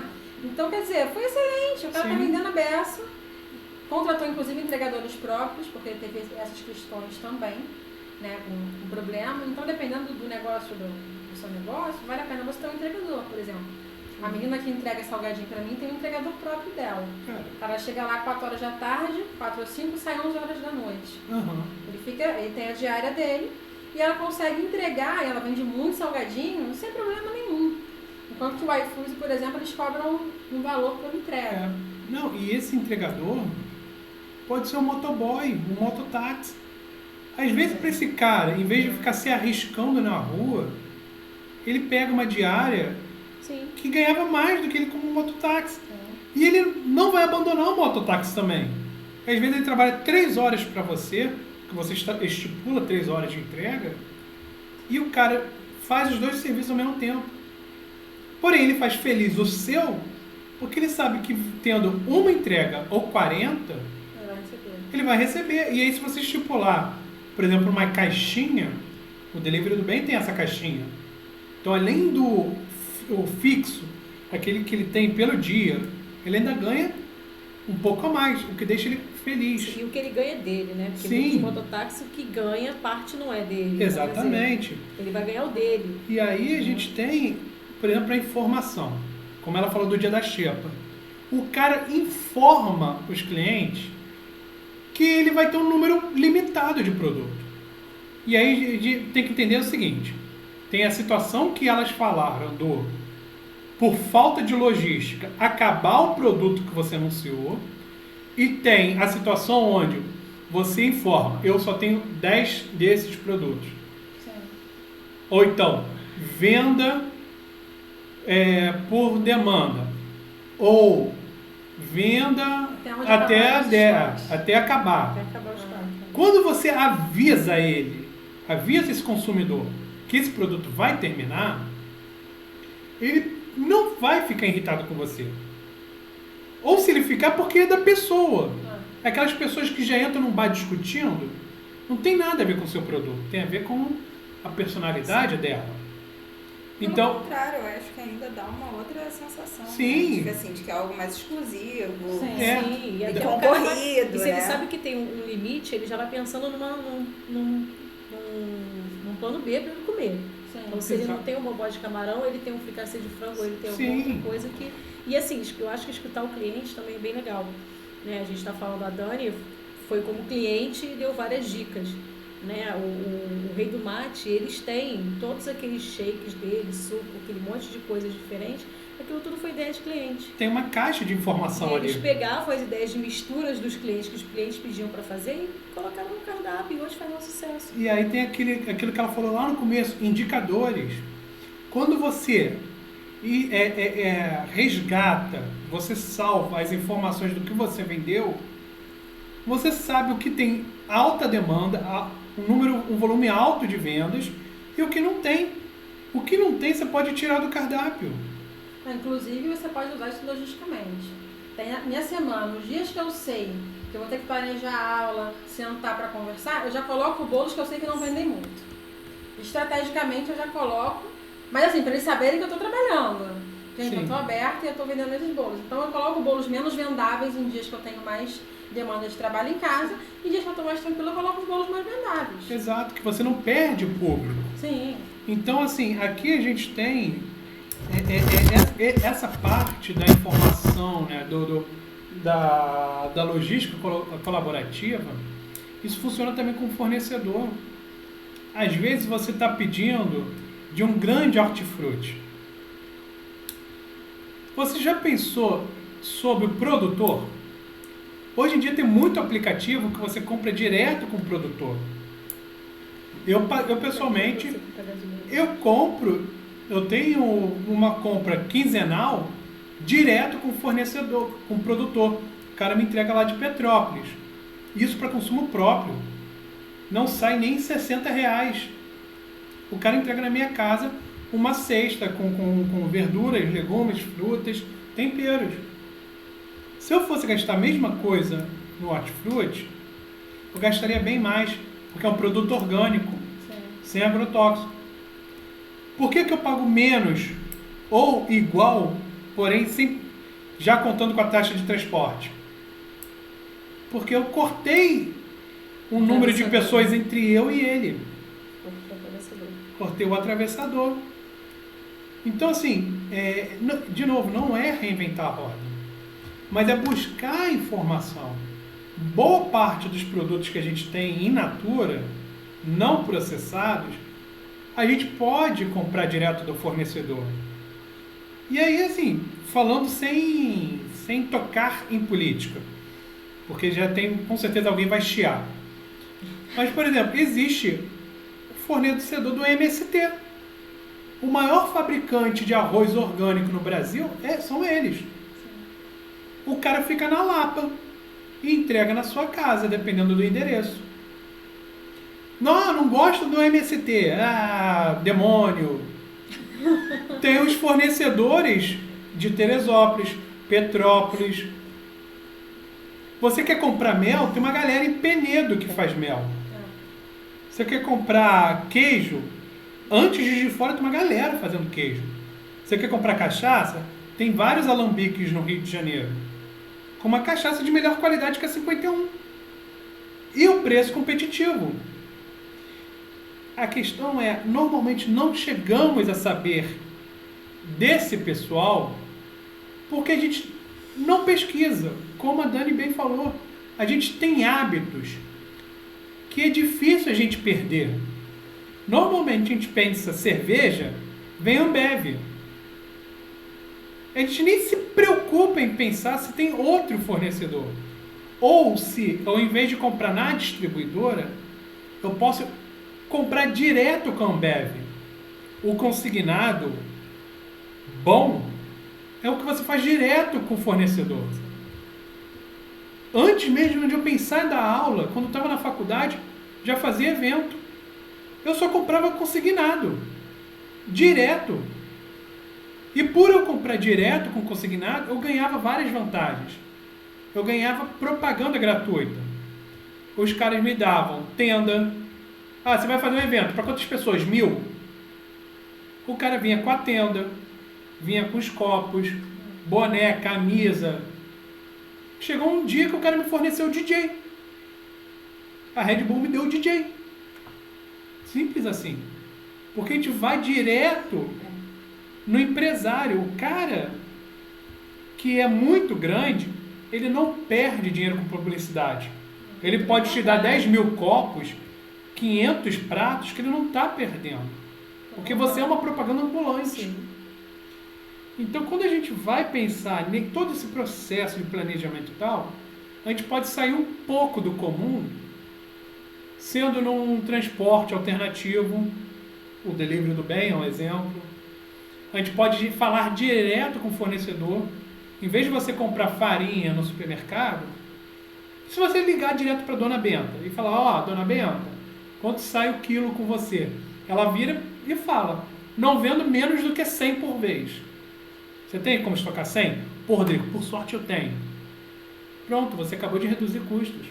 E se você pensar em fazer o seu MEI também, quando você tem um CNPJ, Ah, isso facilita muito. Facilita. Né? Porque você se qualifica para comprar em vários lugares como pessoa jurídica. E hoje em Às dia vezes o valor da nota mínima é baixo, é 100 e pouco. Sim, é baixo. E o valor, hoje em dia, fazer um MEI é bem fácil. Né? É inclusive bom para quem faz, né? Porque se você trabalha de casa, você está ali pagando, né? Tem seu INSS, tem licença maternidade garantida, auxílio doença, todos os benefícios, né, que uma pessoa de carteira assinada teria, você tem sendo MEI. Então, se você trabalha de casa, é importante você fazer seu MEI. Você paga 50 e poucos, R$60, eu acho, por mês. Sim. Né? E tem tudo registrado. E você consegue comprar com desconto em vários locais. Você consegue ter uma conta no banco de pessoa jurídica com facilidades também. Né? Então, sempre que a gente estrutura o nosso negócio, a gente tem que pensar nisso. Né? E se você precisar contratar, né, o MEI, você pode contratar uma pessoa. Pode ter um Então, funcionário. se a gente tem essa questão que você não tem como ter um funcionário apenas 2-3 dias na sua casa, você precisa dele durante a semana, sai muito mais barato do que você, né, Você consegue fazer plano de saúde a preço empresarial, gente. Sim, Assim, sim. tem uma série de benefícios. E Um por negócio conta própria. simples. Você paga R$60 por mês, cara. Entendeu? Que assim, eu juro, parece muito amedrontador. Ah, nossa, eu vou ser meu próprio empresário. Oh, meu Deus. Cara, mas coisas pequenas mudam. Como ela falou, plano de saúde. Muito. O plano de saúde básico Um por aí absurdo de diferença. sai entre 300 e 500 reais. 500 reais todo mês. Quanto que dá isso em um ano? Por exemplo, 2 meses já são 1.000.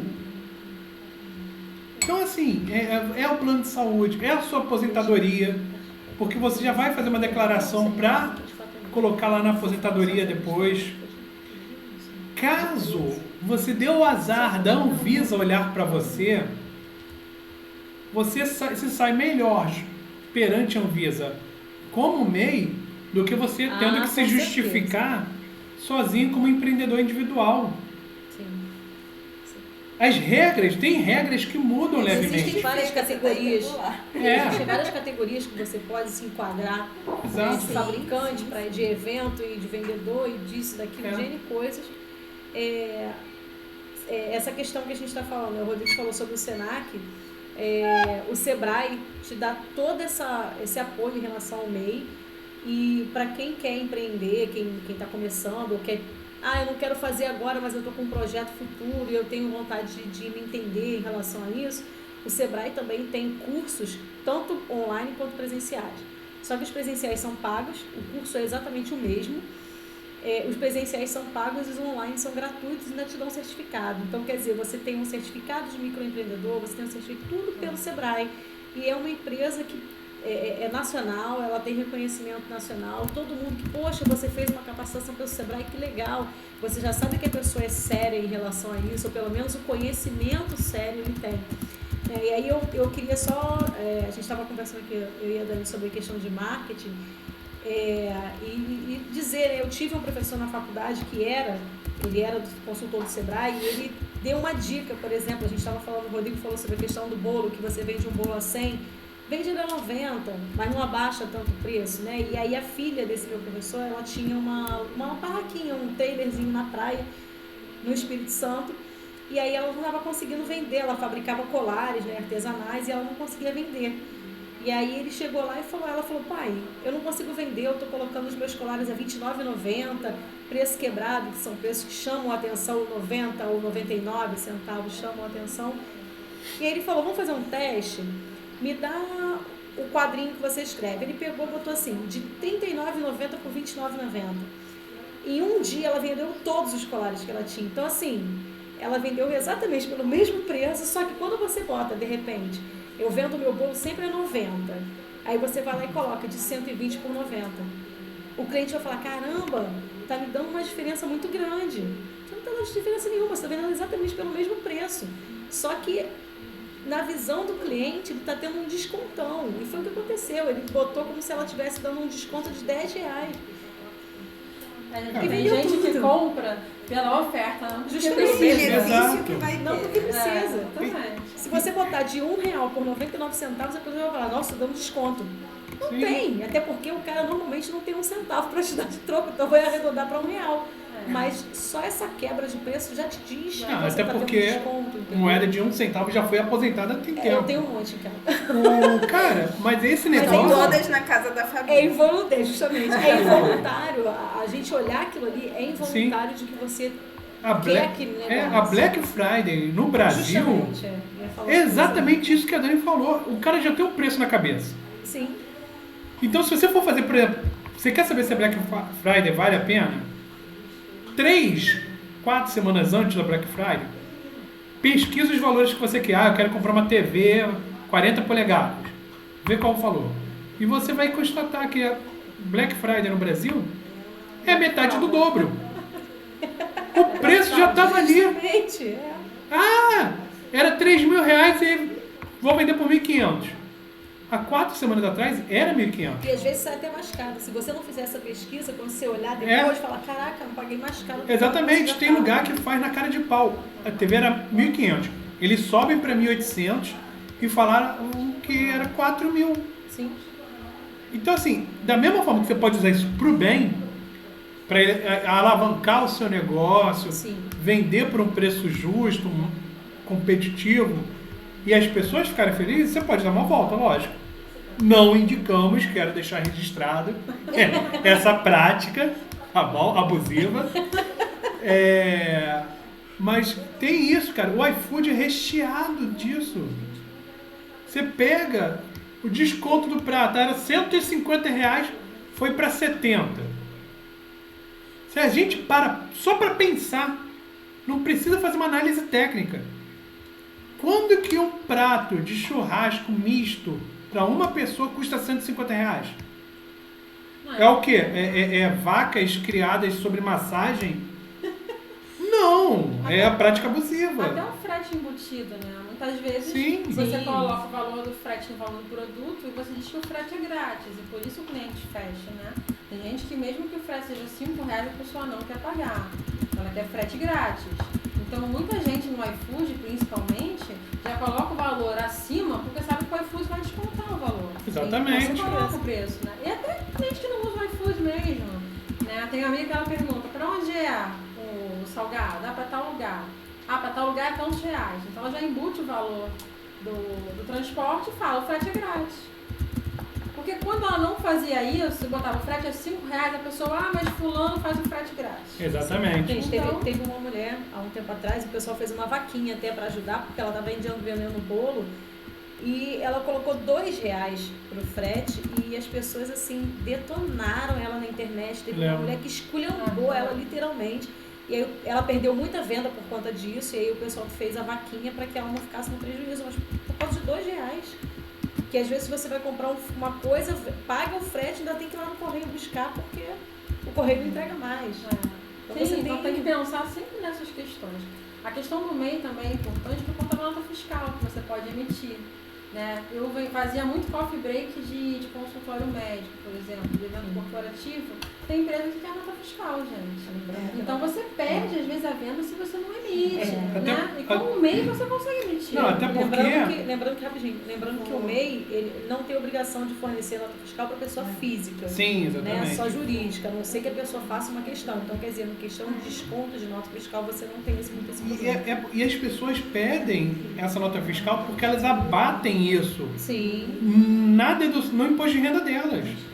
E a gente tem que pensar o seguinte: o que vale mais? Você acreditar que o mundo é lindo, maravilhoso, com dias de sol o ano inteiro e arco-íris pela manhã e leve garoa refrescante à noite, com pessoas maravilhosas que nunca vão te enganar e sempre te tratar bem, ou você constatar a verdade de que nesse mundo que vivemos tem pessoas que acordam pensando como vou levar vantagem em cima do outro. Claro. Com certeza. Quando a gente fala sobre a nota fiscal, sobre o cuidado com o fornecedor, com a troca de informações, é para vocês se guardarem. Porque da mesma forma que uma pessoa pode comprar um bolo com você, deixar ele no sol para estragar e depois justificar que o produto já veio ruim, da mesma forma que uma pessoa pode comprar um produto e dizer que você se negou a emitir uma nota fiscal, tem pessoas maravilhosas que vão te agradecer por um simples ato, em vez de te condenarem na internet porque você cobrou R$2 de delivery. O que a gente está dizendo aqui com alguns exemplos existem pessoas que não são de caráter puro. Sim. A gente tem que se precaver a essas pessoas. Se precaver a essas pessoas é seguindo as leis de onde vivemos. Porque pode nunca acontecer nada na sua vida. Você trabalhar fora da legalidade a vida inteira e tudo mais. E nada vai acontecer. Ou você, infelizmente, pode abrir um negócio e no dia seguinte bater um Visa na sua porta. E aí? O que fazer? Ou uma pessoa comprar um produto de você e te processar porque ela passou mal. Ah, eu não sabia que tinha amendoim. O nome da batida é de amendoim, meu filho. Você acha que tem o quê? Mas se você não escreve enorme, contém isso, se vocês forem hoje verificar uma garrafa de água, tem escrito nela, não contém glúten. Olha, eu não sei vocês, mas eu acho muito difícil o glúten vir da água. Sabe? Então, assim, mas já teve processo. Quando alguém escreve não contém o glúten na água, porque alguém processou... São as famosas contaminações cruzadas que a gente falou. Exato, são as contaminações cruzadas. Ou a pessoa processou por processar, porque viu uma brecha ali. Quando você compra um micro-ondas, tem escrito não secar animais e crianças no micro-ondas. Você acha muito uma boa ideia você botar um gato no micro-ondas? Alguém já fez isso. E já teve um processo em cima disso. Sim. E agora tem que estar escrito que não pode. A lógica é muito estranha, né? Parece uma piada de mau gosto. Mas existem esse tipo de pessoas no mundo. Você quer pagar para ver e encontrar uma delas na sua vida? Ou você quer fazer as coisas de uma forma correta para não sofrer nenhum tipo de problema futuro? Fica a pergunta. Exatamente, fica a pergunta e a gente aqui não está julgando ninguém. Porque não é nosso trabalho, a gente não é pago para isso. A gente é pago para passar informação. O que você vai fazer com ela é do seu íntimo.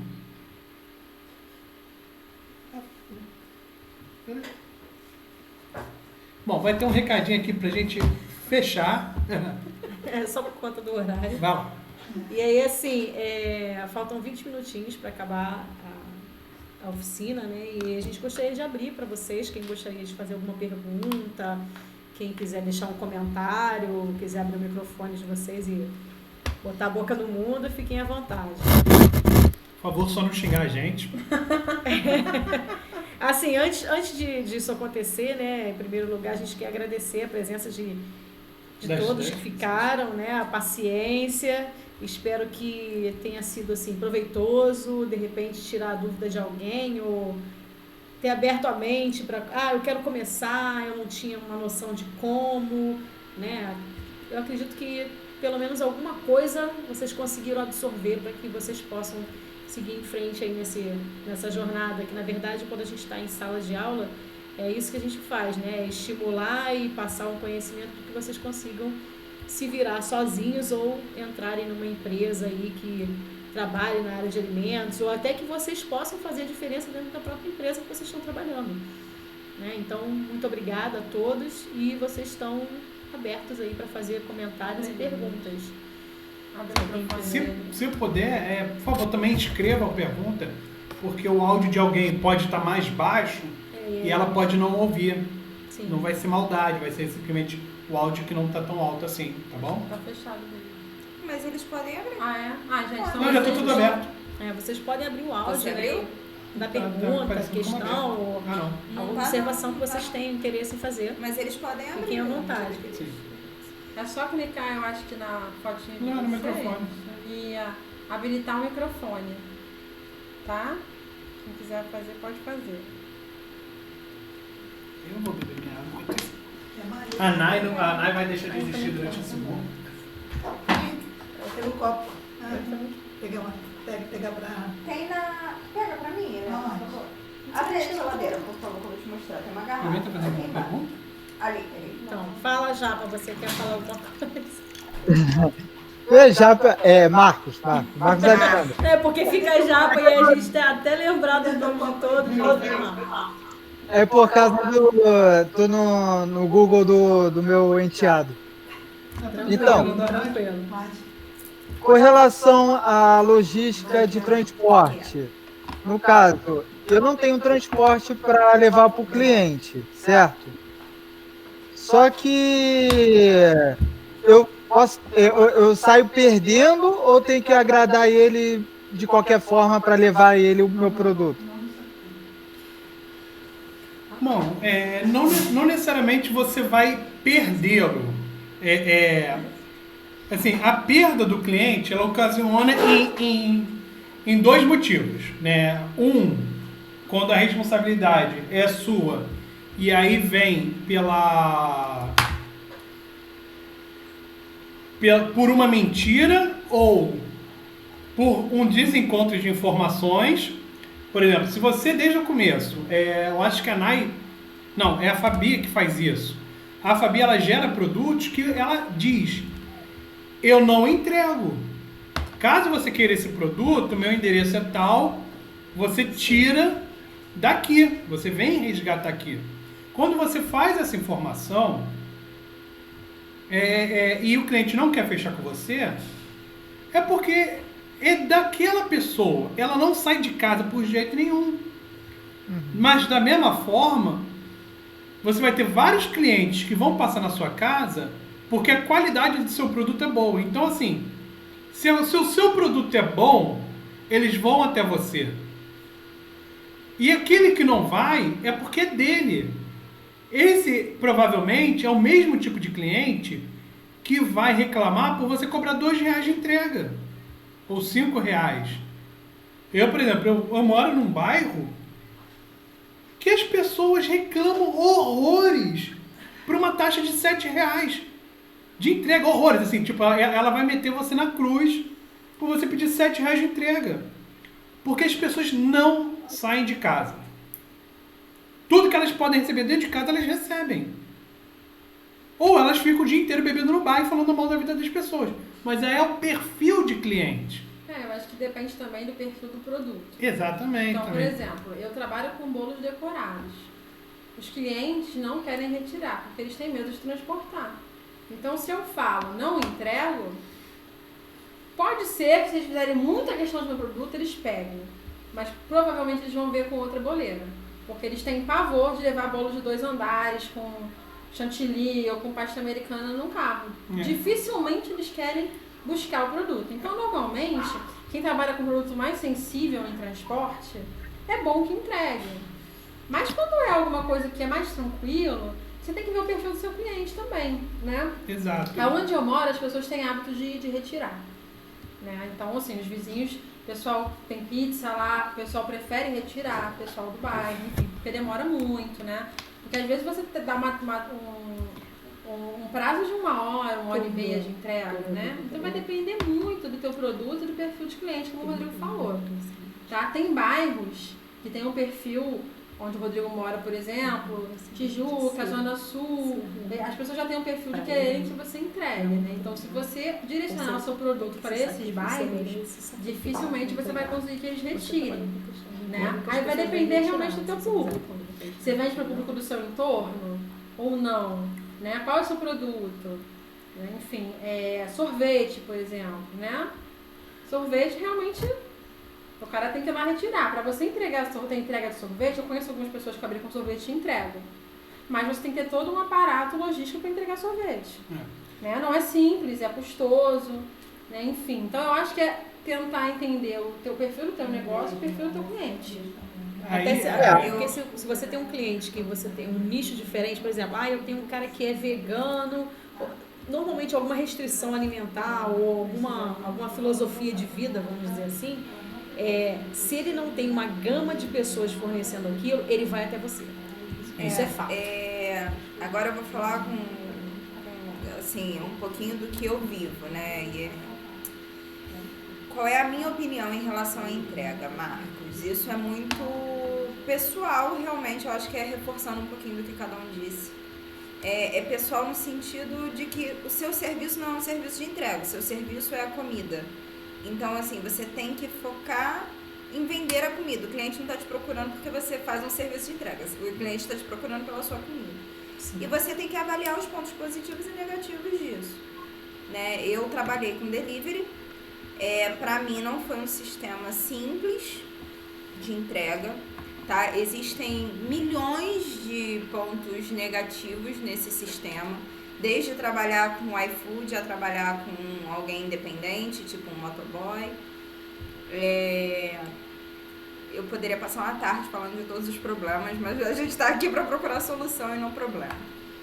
Então, e hoje eu prefiro trabalhar com retirada porque eu não estou disposta a assumir esse risco, assim, a ter essa dor de cabeça. Eu prefiro focar toda a minha energia, gastar toda a minha energia em produzir uma comida de qualidade que justifique que o meu cliente venha até mim.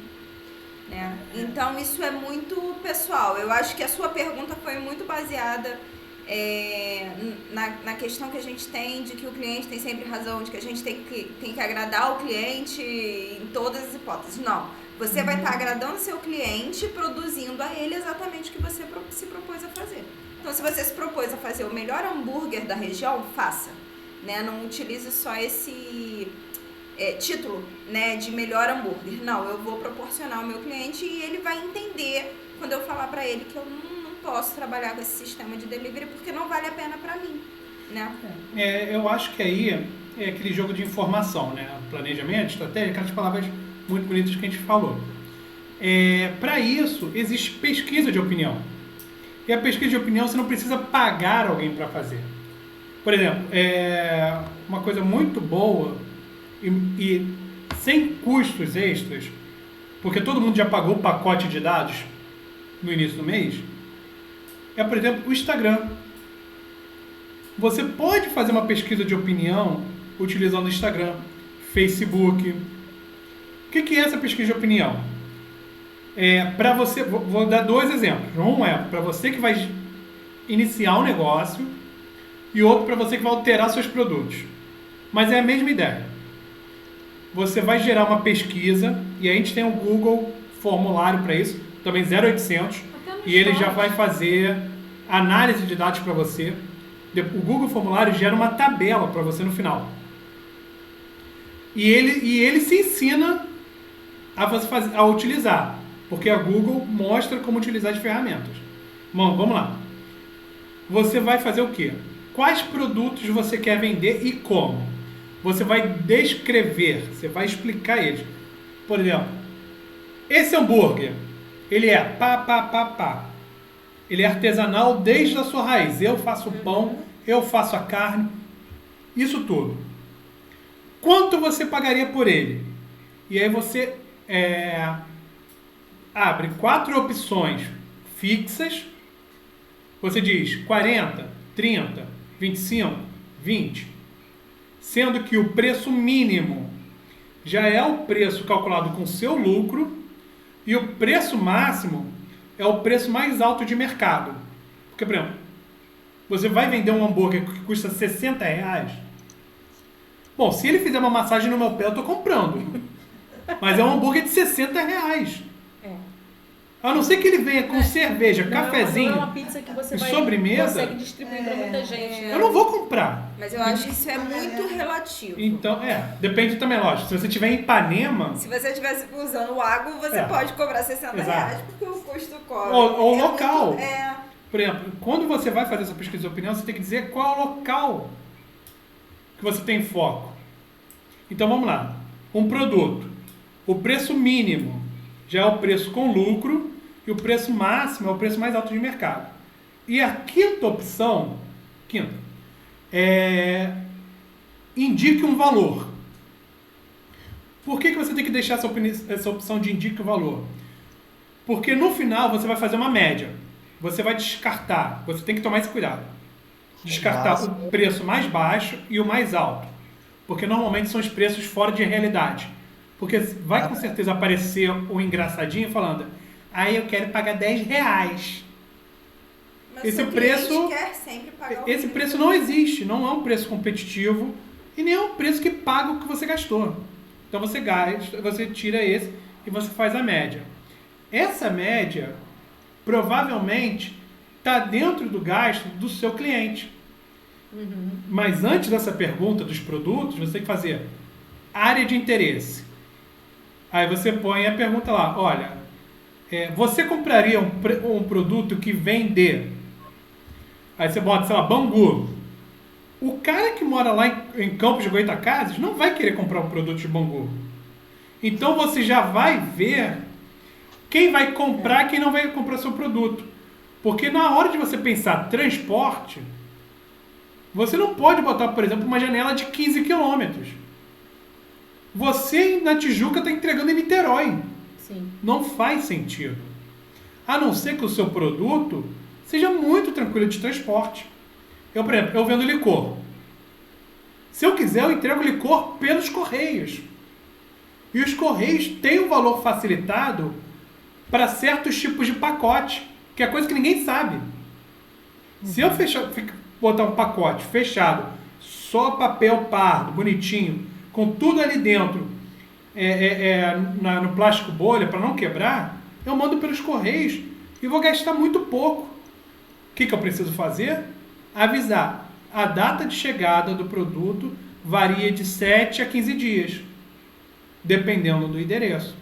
Então a gente tem a pesquisa de opinião com local, localidade. Você diz a origem e pergunta se a pessoa compraria. E pede o endereço. Endereço que eu falo Bairro. Só bairro ou rua. E aí você vai saber até onde você consegue entregar ou até onde você vai pesquisar o seu transporte. Custo do produto, você vai fazer a pesquisa.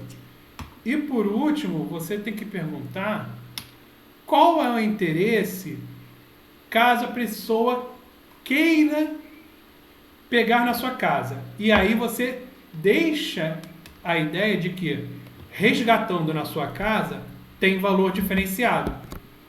Então, um produto para venda por transporte custa R$30, caso pegue na sua casa 20. Um exemplo. E aí a pessoa vai justificar ou não se você vai ter um transporte. Porque, por exemplo, se a pessoa falar, eu prefiro gastar 10, 15 reais a mais e ter o transporte, você pode contratar um serviço de transporte e jogar o valor ali dentro. Então você não tem que fazer o transporte, mas o valor vai estar ali nas custas. Isso é logística. E é uma pesquisa de opinião que você não precisa contratar alguém para fazer. Você abre o Google, abre o seu Instagram, faz uma postagem diária com aquele link dentro e pronto. O ideal, lógico, é você ter um mínimo de pessoas. Eu, particularmente, recomendo pelo menos 100 pessoas para você ter uma boa ideia de mercado. Isso dentro do seu bairro. Se você quiser trabalhar com 2, 3 bairros de distância, deixa essa pesquisa de opinião rodando mais um pouco. Porque enquanto essa pesquisa de opinião roda, você está fazendo outras coisas. Fornecedor, receitas. Imagina, você vai querer vender, sei lá, bolo, que a gente falou muito em bolo aqui. Você sabe quanto custa a pasta americana? Quanto custa em material um bolo para 100 pessoas? Qual é o tamanho de um bolo para 100 pessoas? Eu particularmente não faço a menor ideia. Mas tem aí, cara, tem mercado para isso. Por exemplo, a febre do momento é chá surpresa, chá de bebê surpresa. Como é que é? Não, é chá de revelação. Revelação. Chá de revelação é o momento da parada, tá todo mundo fazendo essa parada. Das formas mais diferentes possíveis. A última que eu vi foi estilo carreta furacão. 2 pessoas dançando, que caísse, era a pessoa que ia nascer. Quer dizer, que ficasse em pé, que ia nascer. Olha que... sabe? Então, assim, qual é o seu produto? Você quer vender para quem? Ah, Rodrigo, eu quero vender pensando em mulheres de meia idade. Eu fico até preocupado com o produto, mas tudo bem. Se esse é o seu grupo, esse é o seu grupo e não tem o que discutir. Caso um jovem de 15 anos queira comprar o seu produto, ok. É algo a mais. Se o seu grupo, por exemplo, é vegano,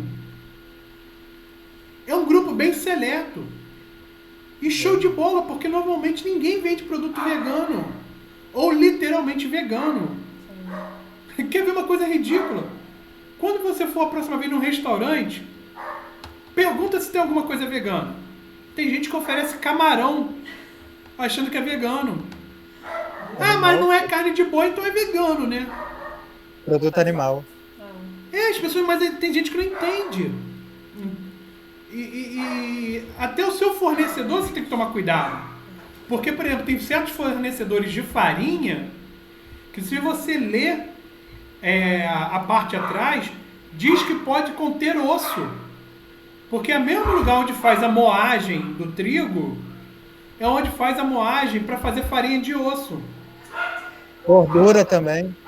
Exatamente, mas a gente tem que ter mais cuidado. É igual a gelatina, né? A gelatina. A gente usa a gelatina como espessante e ela é um produto animal. Exatamente. Você tem um espessante de origem vegetal, você tem um espessante de origem animal. Pode ninguém descobrir. O problema é que, se descobrir, é um problema. Então, assim, encerrando a parte de transporte, você tem essa sua possibilidade de fazer uma pesquisa de opinião. Ou você simplesmente informa, olha, eu não faço. Lógico que na hora da informação você não tem que ser extremamente detalhista. Porque as pessoas, infelizmente, não se importam. O que ela quer saber no final é, entrega ou não entrega? Olha, infelizmente eu não entrego, mas eu tenho um valor diferenciado caso você queira pegar comigo. Quer experimentar?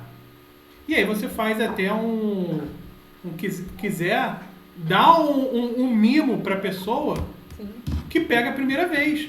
Eu, por exemplo, eu já trabalhei com a ideia de quer comprar o licor a primeira vez? O preço é tal. Mas quando você me retornar a garrafa, já começa a ficar mais barato. Isso é uma forma de incentivar. Tá bom? Então, você tem essas duas modalidades ao menos. A sinceridade com informação e há um diferencial nos preços, que foi bem o que a Dani e a Fabi falaram. A ideia do Black Friday, a metade do dobro. Você não precisa falar que o seu produto já era R$30, mas você fala, ó, entregando é 50, pegando aqui é 30. Opa, pessoa, porra, R$20 de desconto, eu acho que eu vou sair de casa para pegar. Não, o que você pode fazer, eu faço rotas. Então, por exemplo, eu destino um dia da semana a atender Zona Sul, e aí eu pego os bairros que vão no caminho para Zona Sul. Eu não vou sempre, então às quintas-feiras eu faço Zona Sul, aí eu faço Grajaú, Tijuca, todos esses bairrozinhos que vão até a Zona Sul, que eu vou ter que passar por lá de qualquer forma, entendeu? Então eu destino um dia para isso. Então o pessoal todo desses bairros concentram os pedidos para eu levar nesse dia. Então fica mais fácil. Aí agora eu coloco rotas para a Zona Sul, agora estão me perguntando, Daniela, você faz Irajá, Madureira? Já vou botar uma rota para esses bairros também. Mas aí você concentra os pedidos para justificar o teu frete. Exato. Entendeu? Porque aí eu tenho pedidos, às vezes, na Zona Sul que justificam eu pegar o carro e ir pra lá.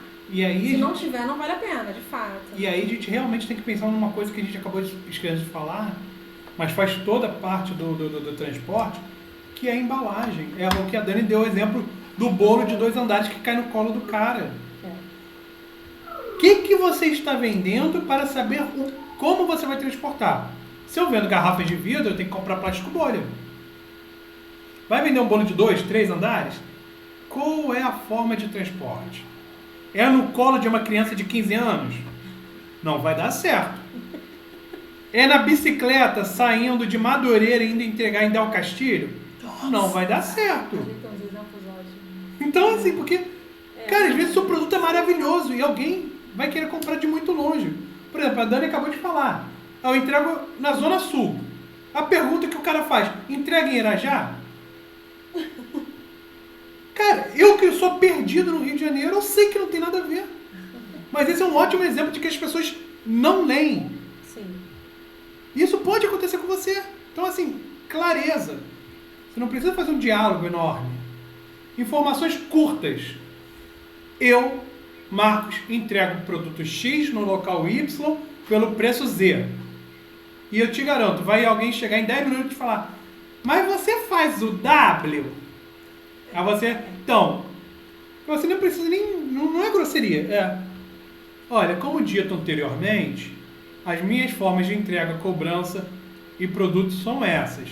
Caso você queira informações relevantes ao que foi dito, eu tenho muita felicidade em informar. Você pode botar assim, como se fossem nossas taxas de entrega. Mas aí, durante a conversa, você às vezes encanta o cliente. Sim. E aí o cara resolve que vai comprar de você. Teve uma que eu falei, olha, achei que eu fosse perder a venda, mas ela falou assim, nossa, você me deu tanta atenção que eu vou fechar com você. Então eu não me conhecia, mas eu mandei foto, eu falei, olha, era uma faixa da Mini. Você pode fazer o cupcake assim, olha esses pirulitos, tem várias fotos da internet, mandei. E aí, dali pra fechar, não reclamou da taxa de entrega. Então, às vezes, também é um jeito que você fala com o cliente, sabe? Se você for seco, só com taxa de entrega é tantos reais, acabou, às vezes ali você interrompeu a informação. Então, às vezes, se você trabalhar um pouco mais a venda, o cliente percebe que vale a pena ele pagar a taxa de entrega, entendeu? Embora que eu também agora estou com uma nova estratégia de fazer itinerante, ao invés de ser meu ponto fixo, itinerante também. Sim. Para ter essa pesquisa, para ter mais fornecedores, conhecer mais locais e por aí em diante. Ok, é uma boa ideia. Mais alguém gostaria de fazer alguma pergunta? Dou-lhe uma? Dou-lhe duas? Pode mandar no grupo, gente. A gente ainda está... Dentro a gente ainda vai ficar com esse grupo 7 dias? Uma semaninha. Dentro desses 7 dias a gente tira dúvidas, vai postar material. Se essa gravação ficar bem na edição, a gente também retorna a gravação, tá, gente? Então, muito obrigado aí por quem viu, ficou, interagiu com a gente.